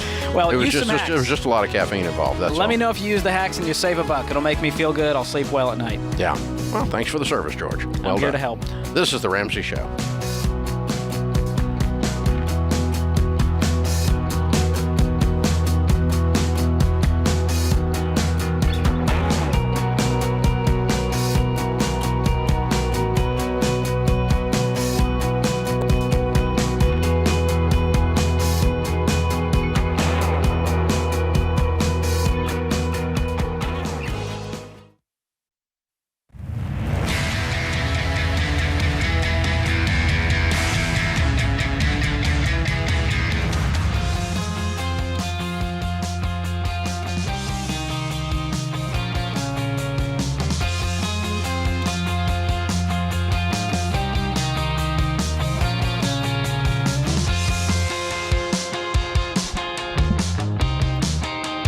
George Camel, Ramsey Personality, is my co-host. Before we go back to the phones, George, I have to know this. We have the fresh ground. You select the size. You select which type of coffee you want. Machines all through the building. For 1,200 employees, it would have been an extra $25,000 a year for us to put Starbucks in them, so we didn't. Wow. It has regular, good quality coffee in it, but it is not Starbucks. It's not a brand name. So save the $20,000 and use that to do other things for the team other than because coffee's free when you work here. And so it's an amazing perk. In the old Yeti here, the Ramsey Yeti every day is uber strong, as strong as you can make it, hard ground, medium, right? Just put it in there, black coffee. So what's in yours? I've got water here, Dave. Do you hit that machine? I do. I love the machine, and we have brewed coffee. Oh, we have available. Great brewed coffee out there. I just don't take time to go out there and get it in the lobby. And on top of that, you spoiled us with an actual coffee bar that has fancy drinks. That's true. We pay for those, but they're so subsidized that it's like $1.50 for a latte. So that's true. You can get the big time stuff there, but so you don't hit them because this machine is really it's good. Amazing. Yeah, really good. That's what I drink. Okay. And then they've got different. And it's completely levels. free when you work here, so that's a hack, right? Absolutely. Okay. Here's the truth, Dave. I don't make coffee at home because I come into work and I get my cup of coffee. Oh, there we go. So you're like those people that plug their cars in outside and get free fuel. I'm not an electric car guy, Dave. I can't get behind it. But I don't have. You don't get free gas if you work here, but you get free electricity if you work here. That's right. So Which I've heard. I do not understand that either. It adds up. All right, Alex is with us in Austin, Texas. Hey, Alex, what's up? Hey, how are you, Dave? Great, man. How can we help? Yeah, so the reason I called is because I'm in need of a bit of career advice. Okay. So I'm 24 years old. I don't have any loans from undergrad, and I plan on starting pharmacy school later this fall. Great. But most of the pharmacists that I've spoken to tell me that the field is no longer worth it, and it's not what it was before. It's becoming really saturated. The job outlook is projected to go down significantly, and also the pay has decreased, at least for like retail pharmacists, entry-level pharmacist. And so I just don't want to go into something and regret it for the next, however many years, if I'm not going to be sure if I can pay off all those loans. Yeah. With those type of projections. And that's interesting. So I had not heard that. I didn't. You know what? I don't doubt it with the CVS's and the Walgreens entering that space and largely controlling that space as one of the major employers. And it's the drug space in general is moving pretty rapidly. Generics and discount programs and the Cuban just did a thing with drugs and there was a deal. And so, yeah, that's interesting. I kind of don't doubt what you've heard. I don't know that personally, but it doesn't sound like it's outlandish to me.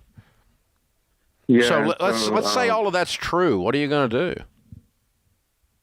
So that's part of the reason why I was calling, because if I've been listening to your show like these last 2 weeks, I started listening, and all these people getting into debt and not being able to pay it off. Yeah. So that's part of I guess there's a fear factor, especially since I haven't had any loans from undergrad. What is your undergrad in? It's biochemistry. Okay. So you're obviously bright. Yeah. What's your GPA? 3.8 from undergrad. Good for you. Okay. Well, there's a lot of stuff you could do with that. It doesn't have to be pharmacy. It's just that's been your dream a long time, and now talking about changing horses is scary as crud, isn't it?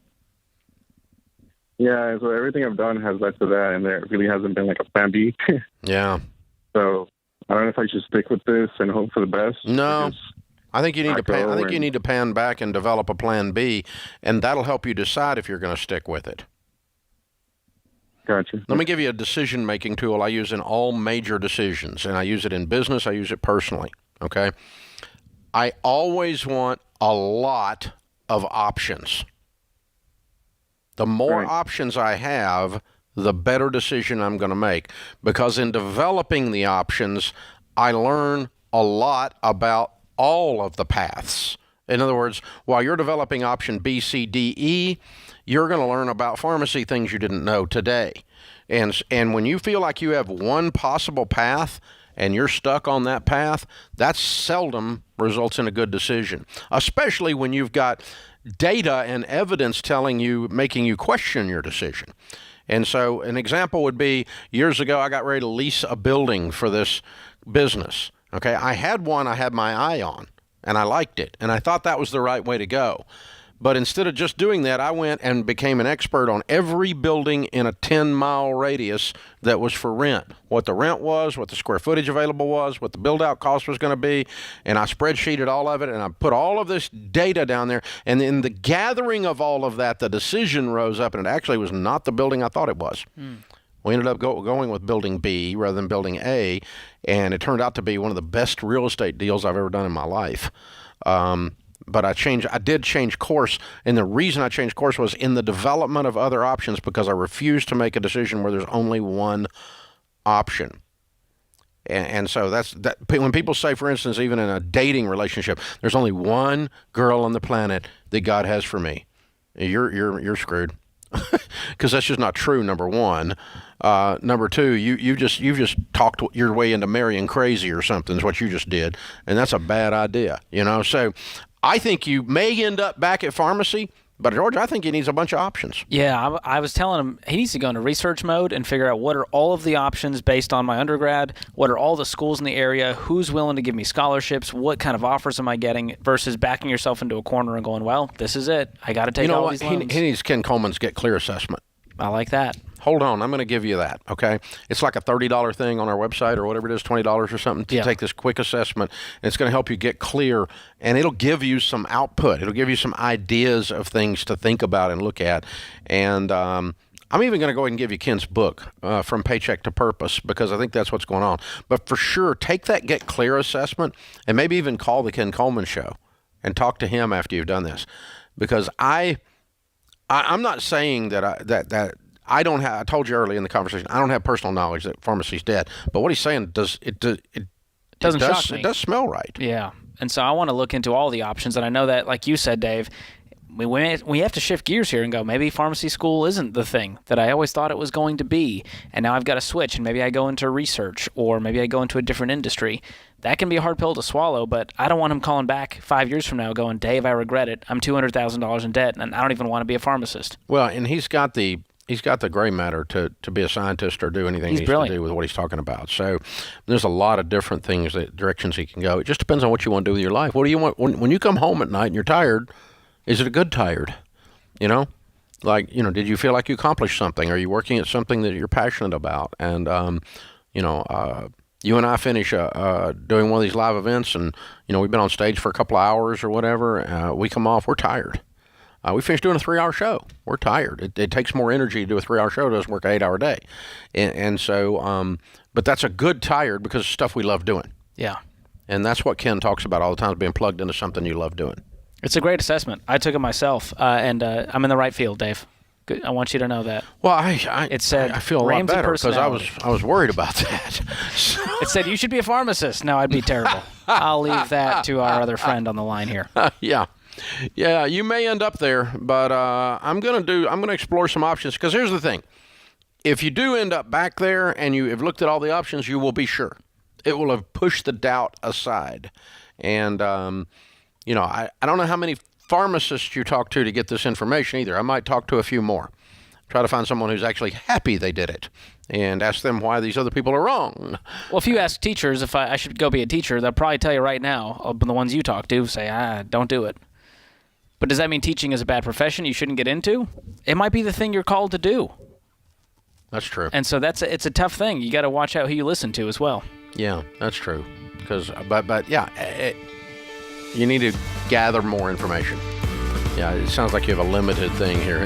But it knocked you off your kilter because you had one thing you were doing, and it was like, this doesn't happen. Yeah. That's it.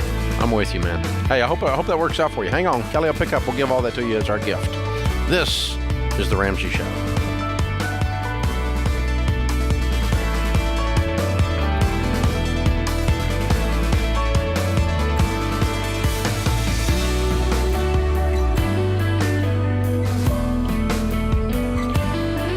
Hey folks, Ken Coleman here. Did you know The Ramsey Show is one of the most popular podcasts in the world? Get your daily dose of advice on life and money.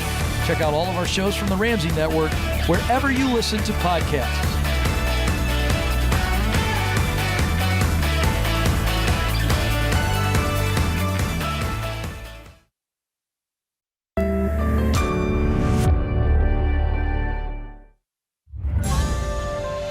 This is The Ramsey Show. You can be intentional about your character. You can have money and a career. You are the hero in your story.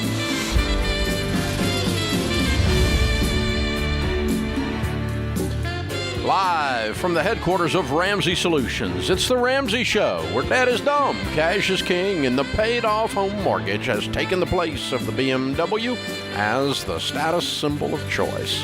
I'm Dave Ramsey, your host. George Camel, Ramsey Personality, is my co-host.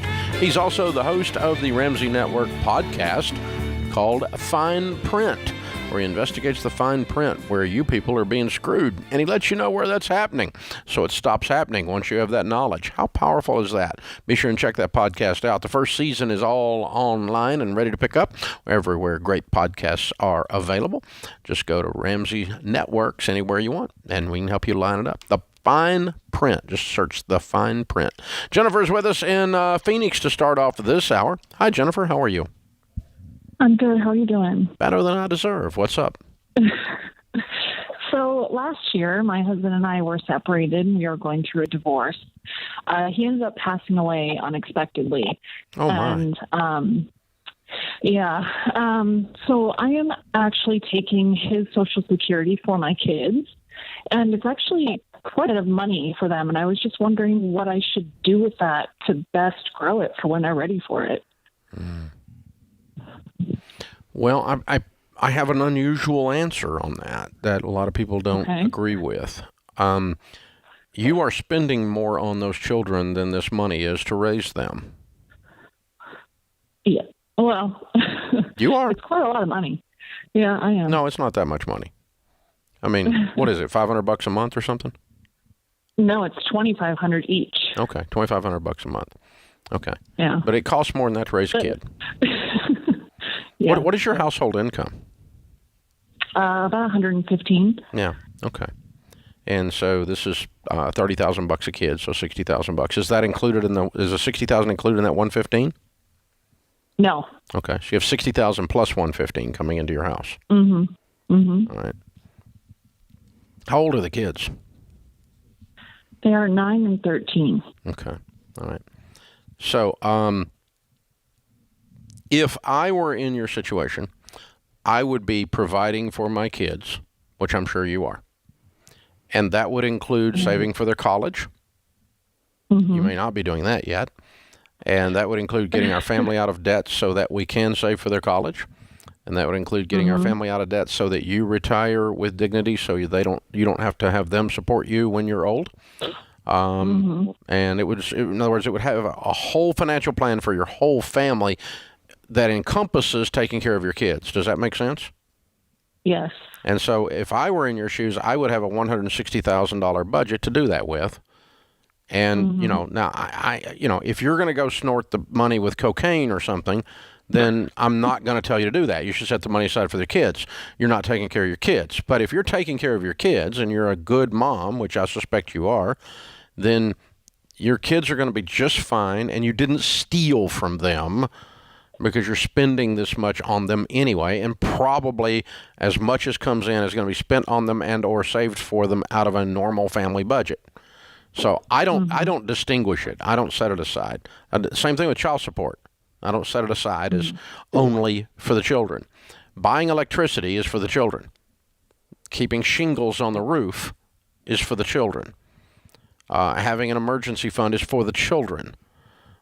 Running your family properly, your children benefit from, in other words, greatly. And so that's what the way I would look at it. I would just say it's part of your budget, just like I would child support. George, you got any suggestions? Well, I like the idea of just making it part of her budget, and this is money to take care of them versus setting it aside, and one day she gives them a pile of money and says, hey, go have fun. Look what the government gave you. And so for the next decade, as they're under your roof, potentially, I want you to make sure that we're taking care of the household and their needs are covered, and maybe you help them with a car purchase one day. You do the 401 Dave plan, and you save half, they save up half. I want them to still build those financial muscles so that they're adults whenever they do leave the house, regardless of how much money. And you're not going to build your household where you are counting on their Social Security number to pay your bills. You're building you've got a household, you're taking care of your kids, and the Social Security money is coming in. So when it stops, it's not a big deal. That's the other thing, and that tells you you're doing it right. In other words, but if you're dreading them leaving because the money's going to leave when they do, that means you have a broken budget and you got some other stuff to deal with here. But I'd walk right up the baby steps. Make sure you're out of debt, have your emergency fund in place, and then you start your retirement 15% going in. You start funding their kids' college. You're going to set aside money for their cars as they come up and match them on their cars. Like you said, what we do on cars, Jennifer, is we match. We don't buy them a car. Whatever they save, we'll put with it.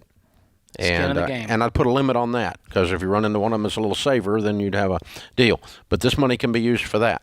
So hang on. I'm going to send you a copy of the book Smart Money, Smart Kids. That was a #1 bestseller that Rachel and I did together. It's on how to teach your kids how to handle money, because your family is going to be in really good shape financially because you've got a really big income if you'll lean in and manage it properly. And You need to teach your kids how to handle money because they're going to have some as a result of all of this. Open phones at 888-825-5225. Evan is in Harrisburg, Pennsylvania. Hi, Evan. What's up? Hi, Dave and George. Thanks for taking my call. Sure. What's up? I just had a tax question. My wife and I always usually get a refund, so I'm looking at adjusting her W-4. She's the only one that works, as I'm a stay-at-home dad. So we had our daughter last year, so that I tried to adjust it, but I was still off.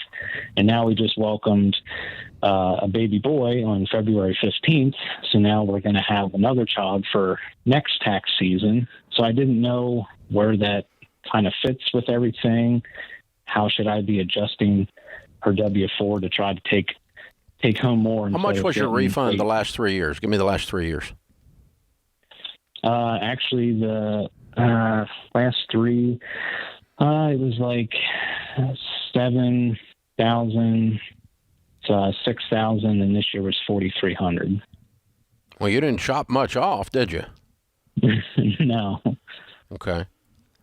Well, so we know if nothing changed, and something has changed, but to the good. But we know if nothing changed, you're $400 a month off, right? Okay. Yeah. So just change the W-4 by $400. That's an easy one. The second thing you can do to get closer with the new arrival and all is just run a tax return for next year, as if for 2022. Go ahead and do your tax return right now, as if this was the income. And do a pretend tax return. Now, you're not going to file this tax return, but what you're trying to determine is what actual taxes you're might owe in 2022 with the things the way they are right now. Do a faux tax return. Does that make sense? For 22. Yeah. Mm-hmm. For 22. And you can use a 21 form to do it, but you're just doing it for an exercise, and that says you owe however many dollars in taxes divided by 12 is how much a month should be coming out of that W-4. Yeah, she just needs to connect with HR and figure out what the protocol is for changing that. I've done it recently on our software here myself, and you can adjust the number. Yeah, you can adjust the number by number. You don't have to do it by dependents, because the dependents thing with the IRS is too messy. Completely inaccurate.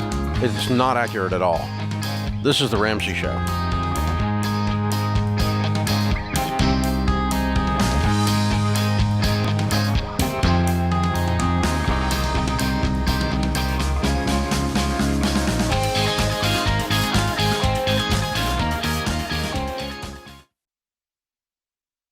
Life is full of firsts.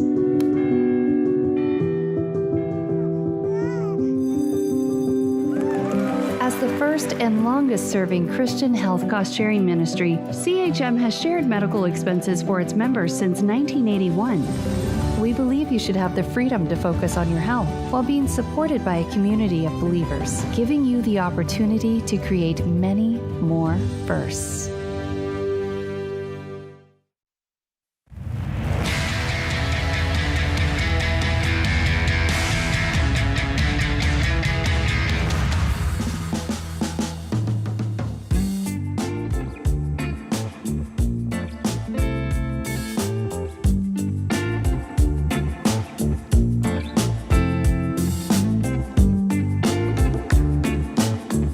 George Camel, Ramsey Personality, is my co-host today. It's tax season, and I don't know anyone who loves that, unless you're an accountant, and maybe even then you don't love it. The truth is, most of us dread filing our taxes. I'm always pissed off around this time of year. It's a pain, it's confusing, and if filing taxes wasn't bad enough, the tax software people use hits you with the extra fees, or worse, they try to sell you on a bunch of debt and other stuff. You weren't there for that. You're just trying to do your stinking taxes. But filing your taxes does not have to be that horrible. We created Ramsey Smart Tax to give you software that you can trust. We don't sell your name to scumburgers, and not going to try to sell you debt. And there's no extra unwritten fees that just pop up. Smart Tax has steps that are simple and clear. You know you've done your taxes right. No more headaches, no more second guessing yourself. We'll never tack on a surprise fee or sell your info to scummy companies. When you sign up for Ramsey Plus, it's even easier. Ramsey Plus members get Ramsey Smart Tax for federal taxes for free. Wow. So if you want to get a free trial to Ramsey Plus for just go to RamseySolutions.com/Ramsey Plus. When you're a Ramsey Plus member, you can use the Smart Tax for free. That's a good idea, people. That's a good idea Good deal. right there. That's kind of like one of George's hacks right there. There's a life hack for you. That's works. good. A life hack. That's good. Our question of the day comes from Blinds.com. Find out for yourself why Blinds.com is the #1 online retailer of custom window coverings. Free samples, free shipping, and the new promos all the time. Great American company. Blinds.com. Always use the promo code Ramsey. Today's question comes from Tom in Louisiana. He says, I'm 32 years old, married with 1 child and another on the way. I have a mechanical engineering degree and have worked as a project manager for the past 3 years. We are debt-free except for our $158,000 mortgage, and we have $35,000 saved in retirement. During the pandemic, I lost my job where I earned $97,000 a year. I applied for numerous positions with no success, so I lowered my expectations to look for lower-paying opportunities. I received and accepted a job offer as a project manager at a nonprofit. This position pays me $67,000 with no benefits. However, to my surprise, I really enjoy this position and the environment. Am I settling? Should I continue to look for bigger and better jobs with actual benefits such as insurance and 401k? Yes, I would continue to look. I think it's great that he loves it, but I don't think this is the end game long term. There's a false dichotomy that pops up a lot, and the false dichotomy is that the only way I can find a job in an environment that I love is if I'm underpaid. And that's just not true. You can make actually great money at a company you love, and that that the environment is awesome. You just have to look for it and find it. Those things are actually out there. There are good companies and that are not nonprofits, and they do a good job. We're one of them, by the way. We don't with hire, benefits. We don't hire, we don't have any mechanical engineers here, so I can't help you with that. But the point being that, and our people are paid market and above. Our pay grade here. We are constantly doing compensation studies to make sure we're paying what the market is saying someone that position, that type of thing is worth. We want to be at least at that, if not better. And we work really, really hard. So is it possible? I think you went through a scary time, and it probably took some of your confidence away. It feels to me like this is safe, and you don't want to stick your hand out there in the cold again. You got tired of being cold, and I don't blame you for that. But I think you've created then a false narrative that's not true. Yeah. That would be false, in other words, yeah. And project managers are in high demand. Even in Louisiana, I think you can do better than $67,000 with benefits. And so there's nothing wrong with working at this nonprofit and enjoying that, but I still would be looking for the other opportunities out there. I think you're probably worth $110 in the market, and you just got to find some place that's not a toxic environment, and you're not taking it just for the money. You're taking it because it's work you like, with a place you like. Oh, and by the way, they pay really well. Oh, and by the way, they have good benefits. But no, I don't ever want someone to take a job just for money and put up with horrible situation or I hate my life or whatever. It's not a Ken Coleman thing. It's not a Ramsey thing. So no, I wouldn't do that. But the false dichotomy is that the only place you can work that's good is if you're underpaid, and that's just not a true thing. Not a true thing at all.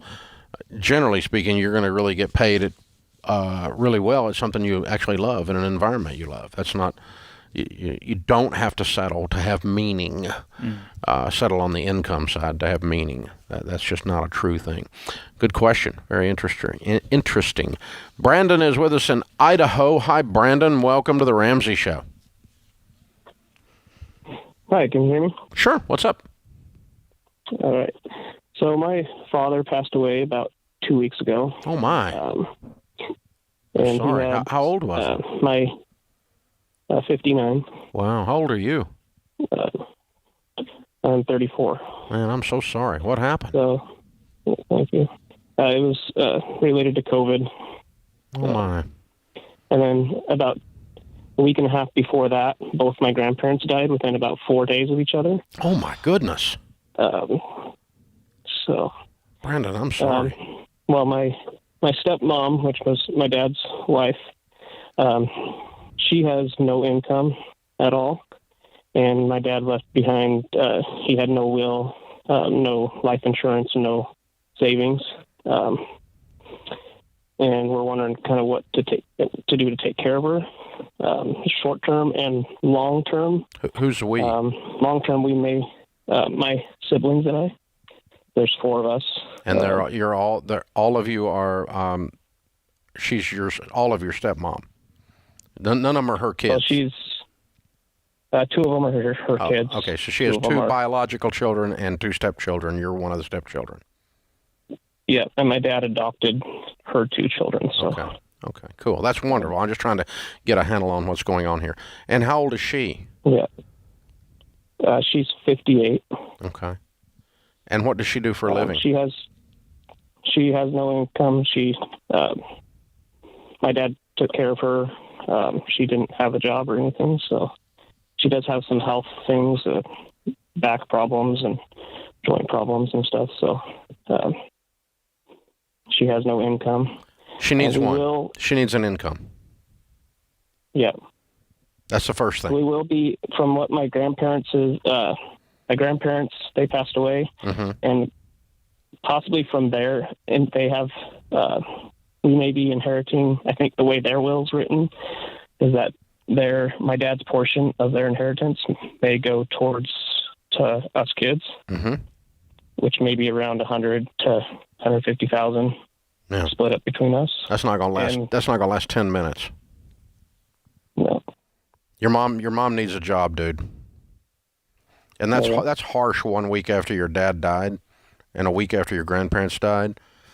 But the reality is that they didn't set themselves up for her to not work at 58 years old, so she gets to work. Yeah. He does have a truck that he owes $35,000 on the truck, and it's probably worth around $50,000. Sell it. We're planning on selling that. Good. We have to wait for death certificates for that, but we're planning on selling that right away. Good.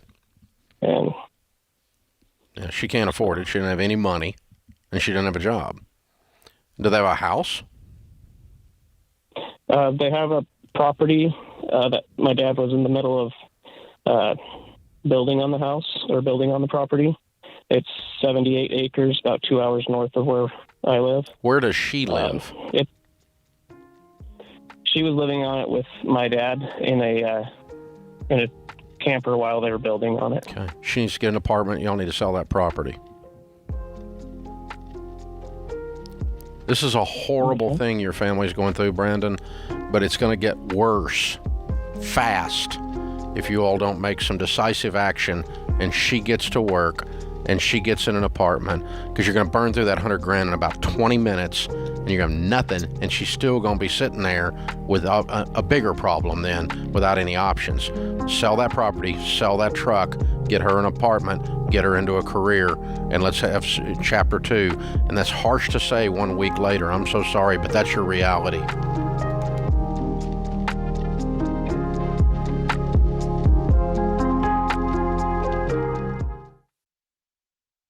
If you're considering a career in technology, I recommend Bethel Tech, and I'm not alone. Here's what Brendan said.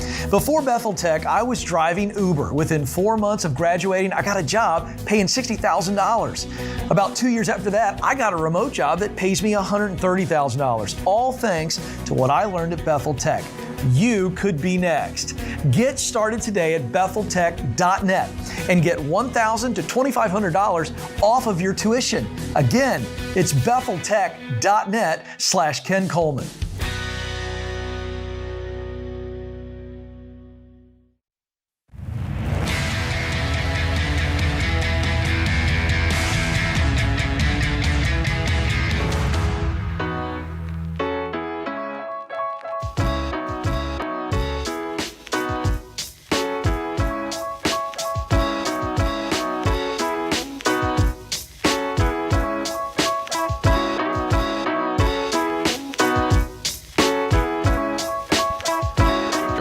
Ramsey Personality is my co-host today. Open phones at 888-825-5225.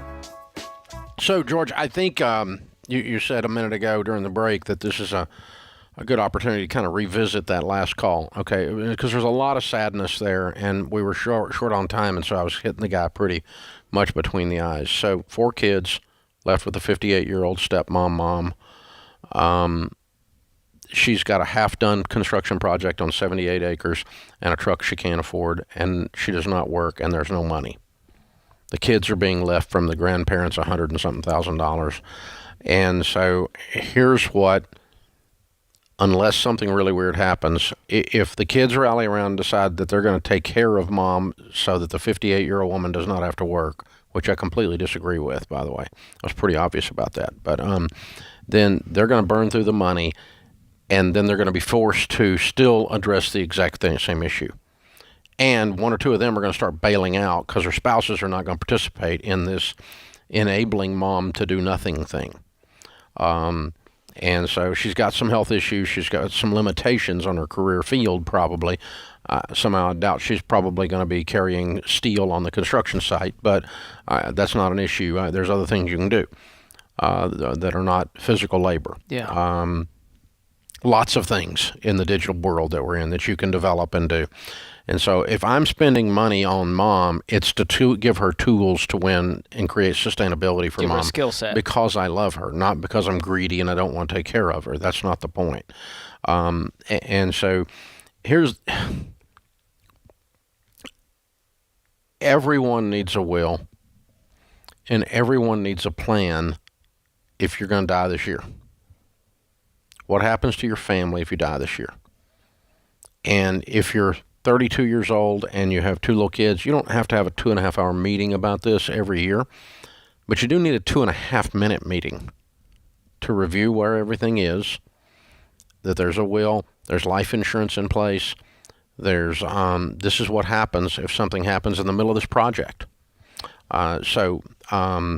I don't need life insurance. If I die, Sharon has lots and lots and lots of money and assets. So, however, when we were building this particular building, the first building on this campus, we built 3 since then, but it was a huge project to us. It was tens of millions of dollars. And Sharon was afraid we get halfway through this thing and can't finish it if I die. So during that period of time, I took out some life insurance to make sure the building got finished, so that she was not burdened with other assets having to be liquidated to take care of that.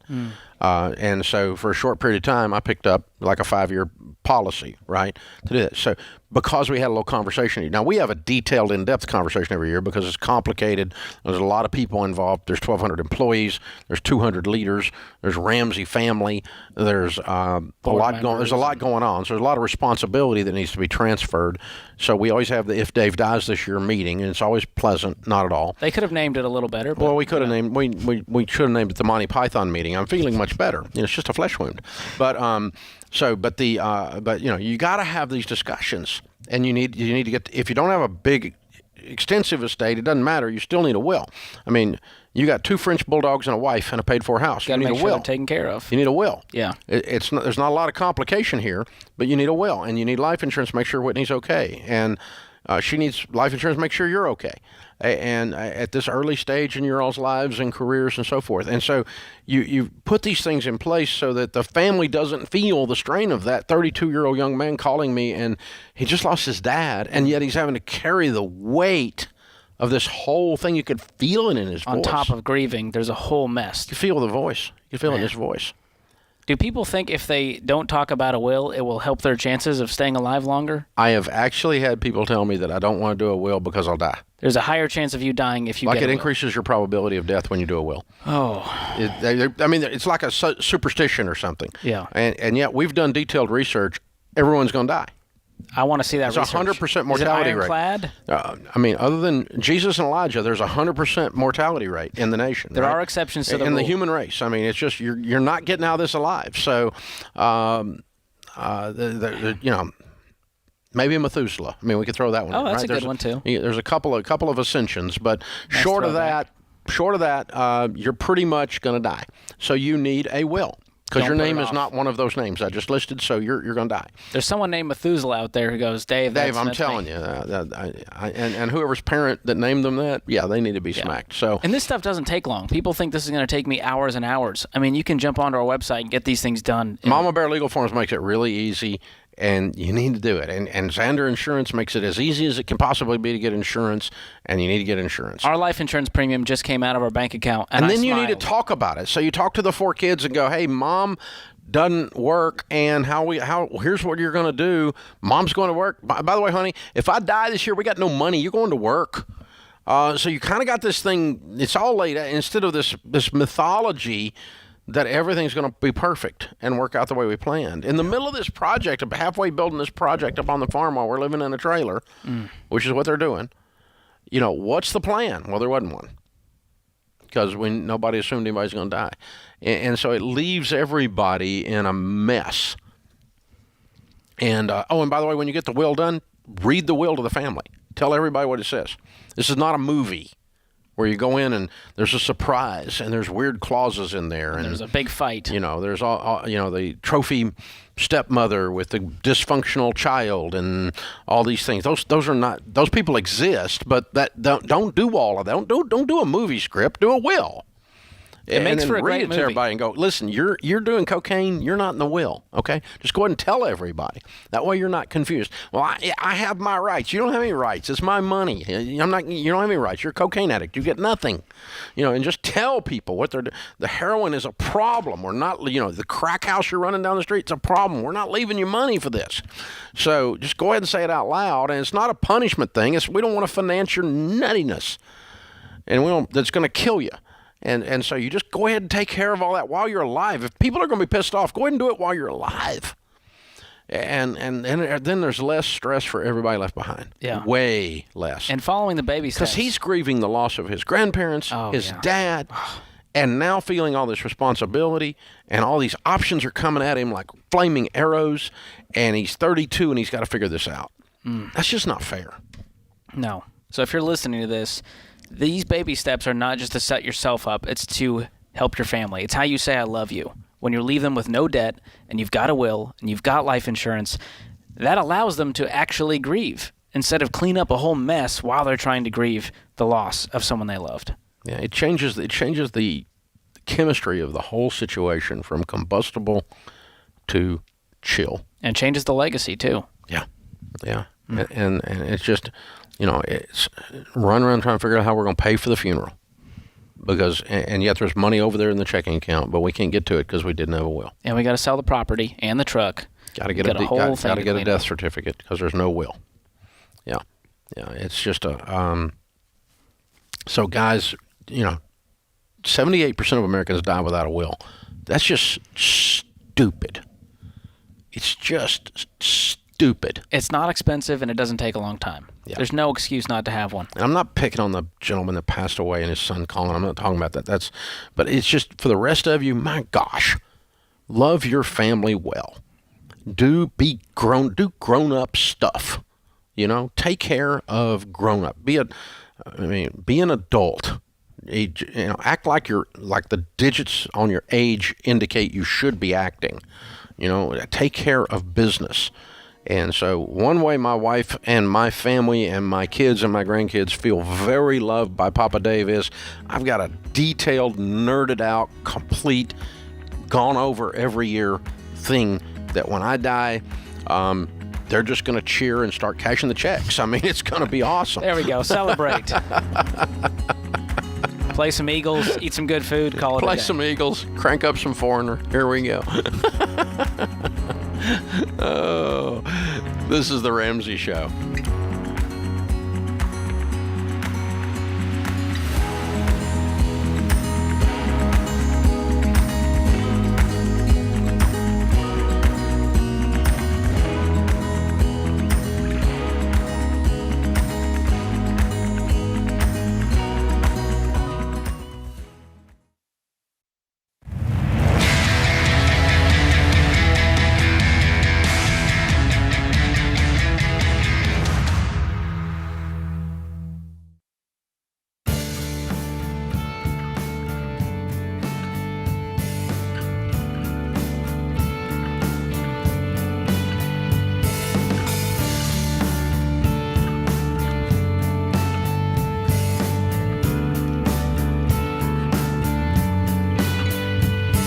Psalm 77:14, you are the God who performs miracles. You display your power among the peoples. Our scripture of the day.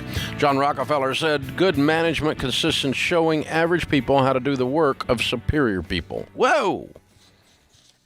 Yeah, that's probably true. We probably are all average people that we learn to do superior work. A little snobbish there, Mr. Rockefeller, but it's okay. I'm going with it. I like it. Open phones at 888-825-5225. George Camel, Ramsey Personality, is my co-host today. Boise, Idaho is up next. Justin's on the line. Hey, Justin, how are you? Hey, Dave, it's Jesse. Oh, I'm sorry, Jesse. What's up? So I'm in a bit of a dilemma. I kind of back and forth all week on what to do, and I'm like, dude, I need some help. I work for a company I moved my family over here for 2 years. I've been here for 2 years. I moved my family over here to take a job. Been doing this for 16 years, the same work, the same job. 8 of those 16 I've been running my own crews and stuff. So when I got here, some promises were made, and then come to find out they were lacking guys. Anyway. So that's this company. I mean, you just drove by that. I have no idea what you just said. Promises were made, and what? So there were some promises made. If you come to work for us, then we'll give you this and this after a certain amount of time. Well, that was just to lure me in because they were so short on guys, it seems like. Anyway. So you no longer trust the integrity of the people you work for? Exactly. I don't know if I trust them. Well, no, you just said you didn't. I know. Right. Exactly. Okay. So I don't trust them. This winter, sometimes we get laid off due to weather and stuff like that. So we were laid off for a month or so. And they ended up working a couple guys that were, new guys that, the way it works is that you start from the top and you work your way down to the guys lower on the totem pole, right? No, I don't know what you're talking about. Well, okay. So what are you working down to? Most people work up the totem pole, not down. Right. No, I'm saying in the wintertime when they in terms of who you're firing. Well, laying off due to weather. You lay off the expensive guy. You lay off the expensive guys first. Okay, I got that. Well, guys with lack of experience is usually where they start. The newer guys. Anyway, so I went and. Jesse, what's your question? Well, I want to get down to it. I put it in the resume. I got an offer from another company. The other company is willing to pay me for the same work, $52 an hour. Well, I make $30 an hour right now. They offer all the same thing. 401k is where I get to. I get to 401k. Well, dude, you don't need a 401k when you double your income. Okay. You go get a Roth IRA. Screw it. You're going to double your income. You go from 30 to 52. Okay. That's almost double. I'm not staying anywhere for a 401k for doubling your income. Is the other place a good place to work? Yes. I went up, checked them out, drove around with them. They treat you right. None of this promises that can't be kept. They told me this is what's going to happen. This is what you're going to get. And this is how What do you do for a living? I guess to sum it up, if I was build, design, engineer roads, all the stuff that you would, build roads basically. Okay. It's roads, subdivisions, parking lots, all the underground stuff that goes into it. Uh-huh. Are you a heavy equipment guy? Yes. Okay. All right. Cool. And I have, like I said, I have 8 years running crews. Yeah. So when I came over here, they were like, "Well, yeah, you can run a crew here. We'll put you out, But hey, wait a sec. We don't have enough guys. So would you mind working with these guys for a little bit longer? Well, it seemed like it was just to lure me here because they were so short on guys. They were desperate. They needed guys. The second company or the first company? I mean, who's luring you? So just leave the first company. You got a great offer. What's stopping you at this point? I would just want, because I mean the first company, they do like great 401k matches. Forget the 401k. You hate it and you don't trust them, and you're going to get paid almost double. Okay. So now leave. What do I do? So if I'm putting in, like right now, I'm putting 10% in my 401k and they're matching it at 6%. I go to this new company. How much do I put into that? You roll your old 401k with a SmartVestor Pro to a traditional, and you open 2 Roth IRAs, one for you and one for your wife, if you're married. But dude, regardless, you can just save money in mutual funds if you have to. If you don't have, once you've maxed out your Roth IRAs. But retirement plan is not what the problem here is. Retirement plan is a 2 on a scale of 1 to 10. No integrity is a 10 on the scale of 1 to 10. Doubling your income is a 10 on a scale of 1 to 10. This is what's known as a no-brainer. Take the new job, quit the old job, leave. No-brainer. You'll work out the investment stuff later. Okay? But you don't stay at a company making half the money that you don't trust because they have a 401k. No, not even close. So that's the deal right there. I think I lost brain calories on that one, Dave. That was a lot for me. That was hard for you? I was trying to track, man. Well, it was circular. We got there. But we got there.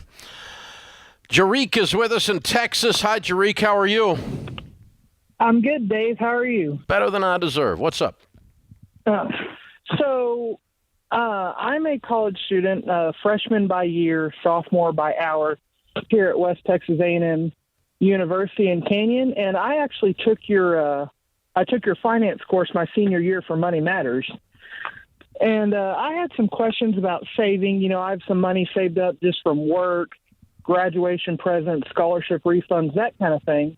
And, you know, I just don't want to put that kind of thing in the brick and mortar bank. You know, it doesn't make nothing.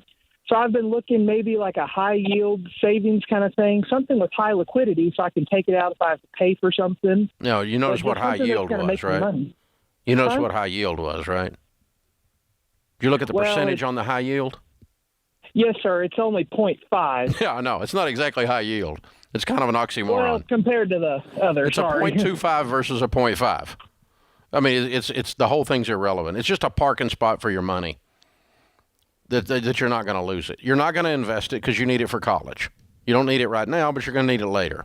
So you're just going to park it somewhere. If you want to park it in high yield that's not really high, then that's okay. If you want to put it in a money market, that's okay. None of it's going to earn over 1 right now. How much money are we talking?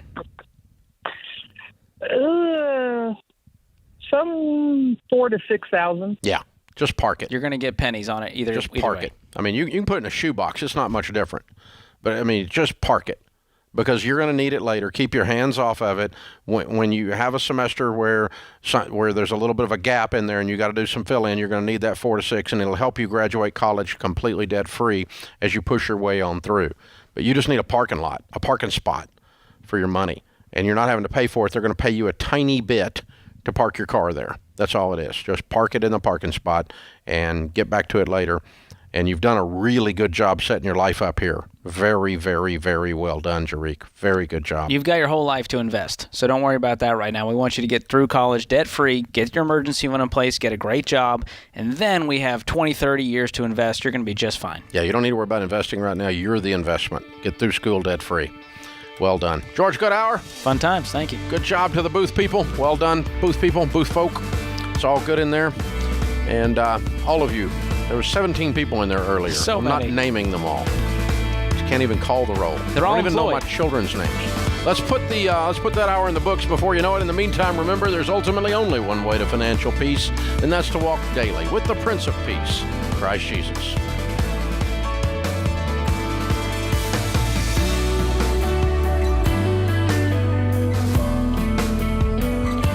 Hey, it's Rachel Cruz, co-host on The Ramsey Show. If you want to do your debt-free scream live on the show, visit RamseySolutions.com/debt-free scream. We'd love for you to come to Nashville and tell Dave your story. That's RamseySolutions.com/debt-free scream.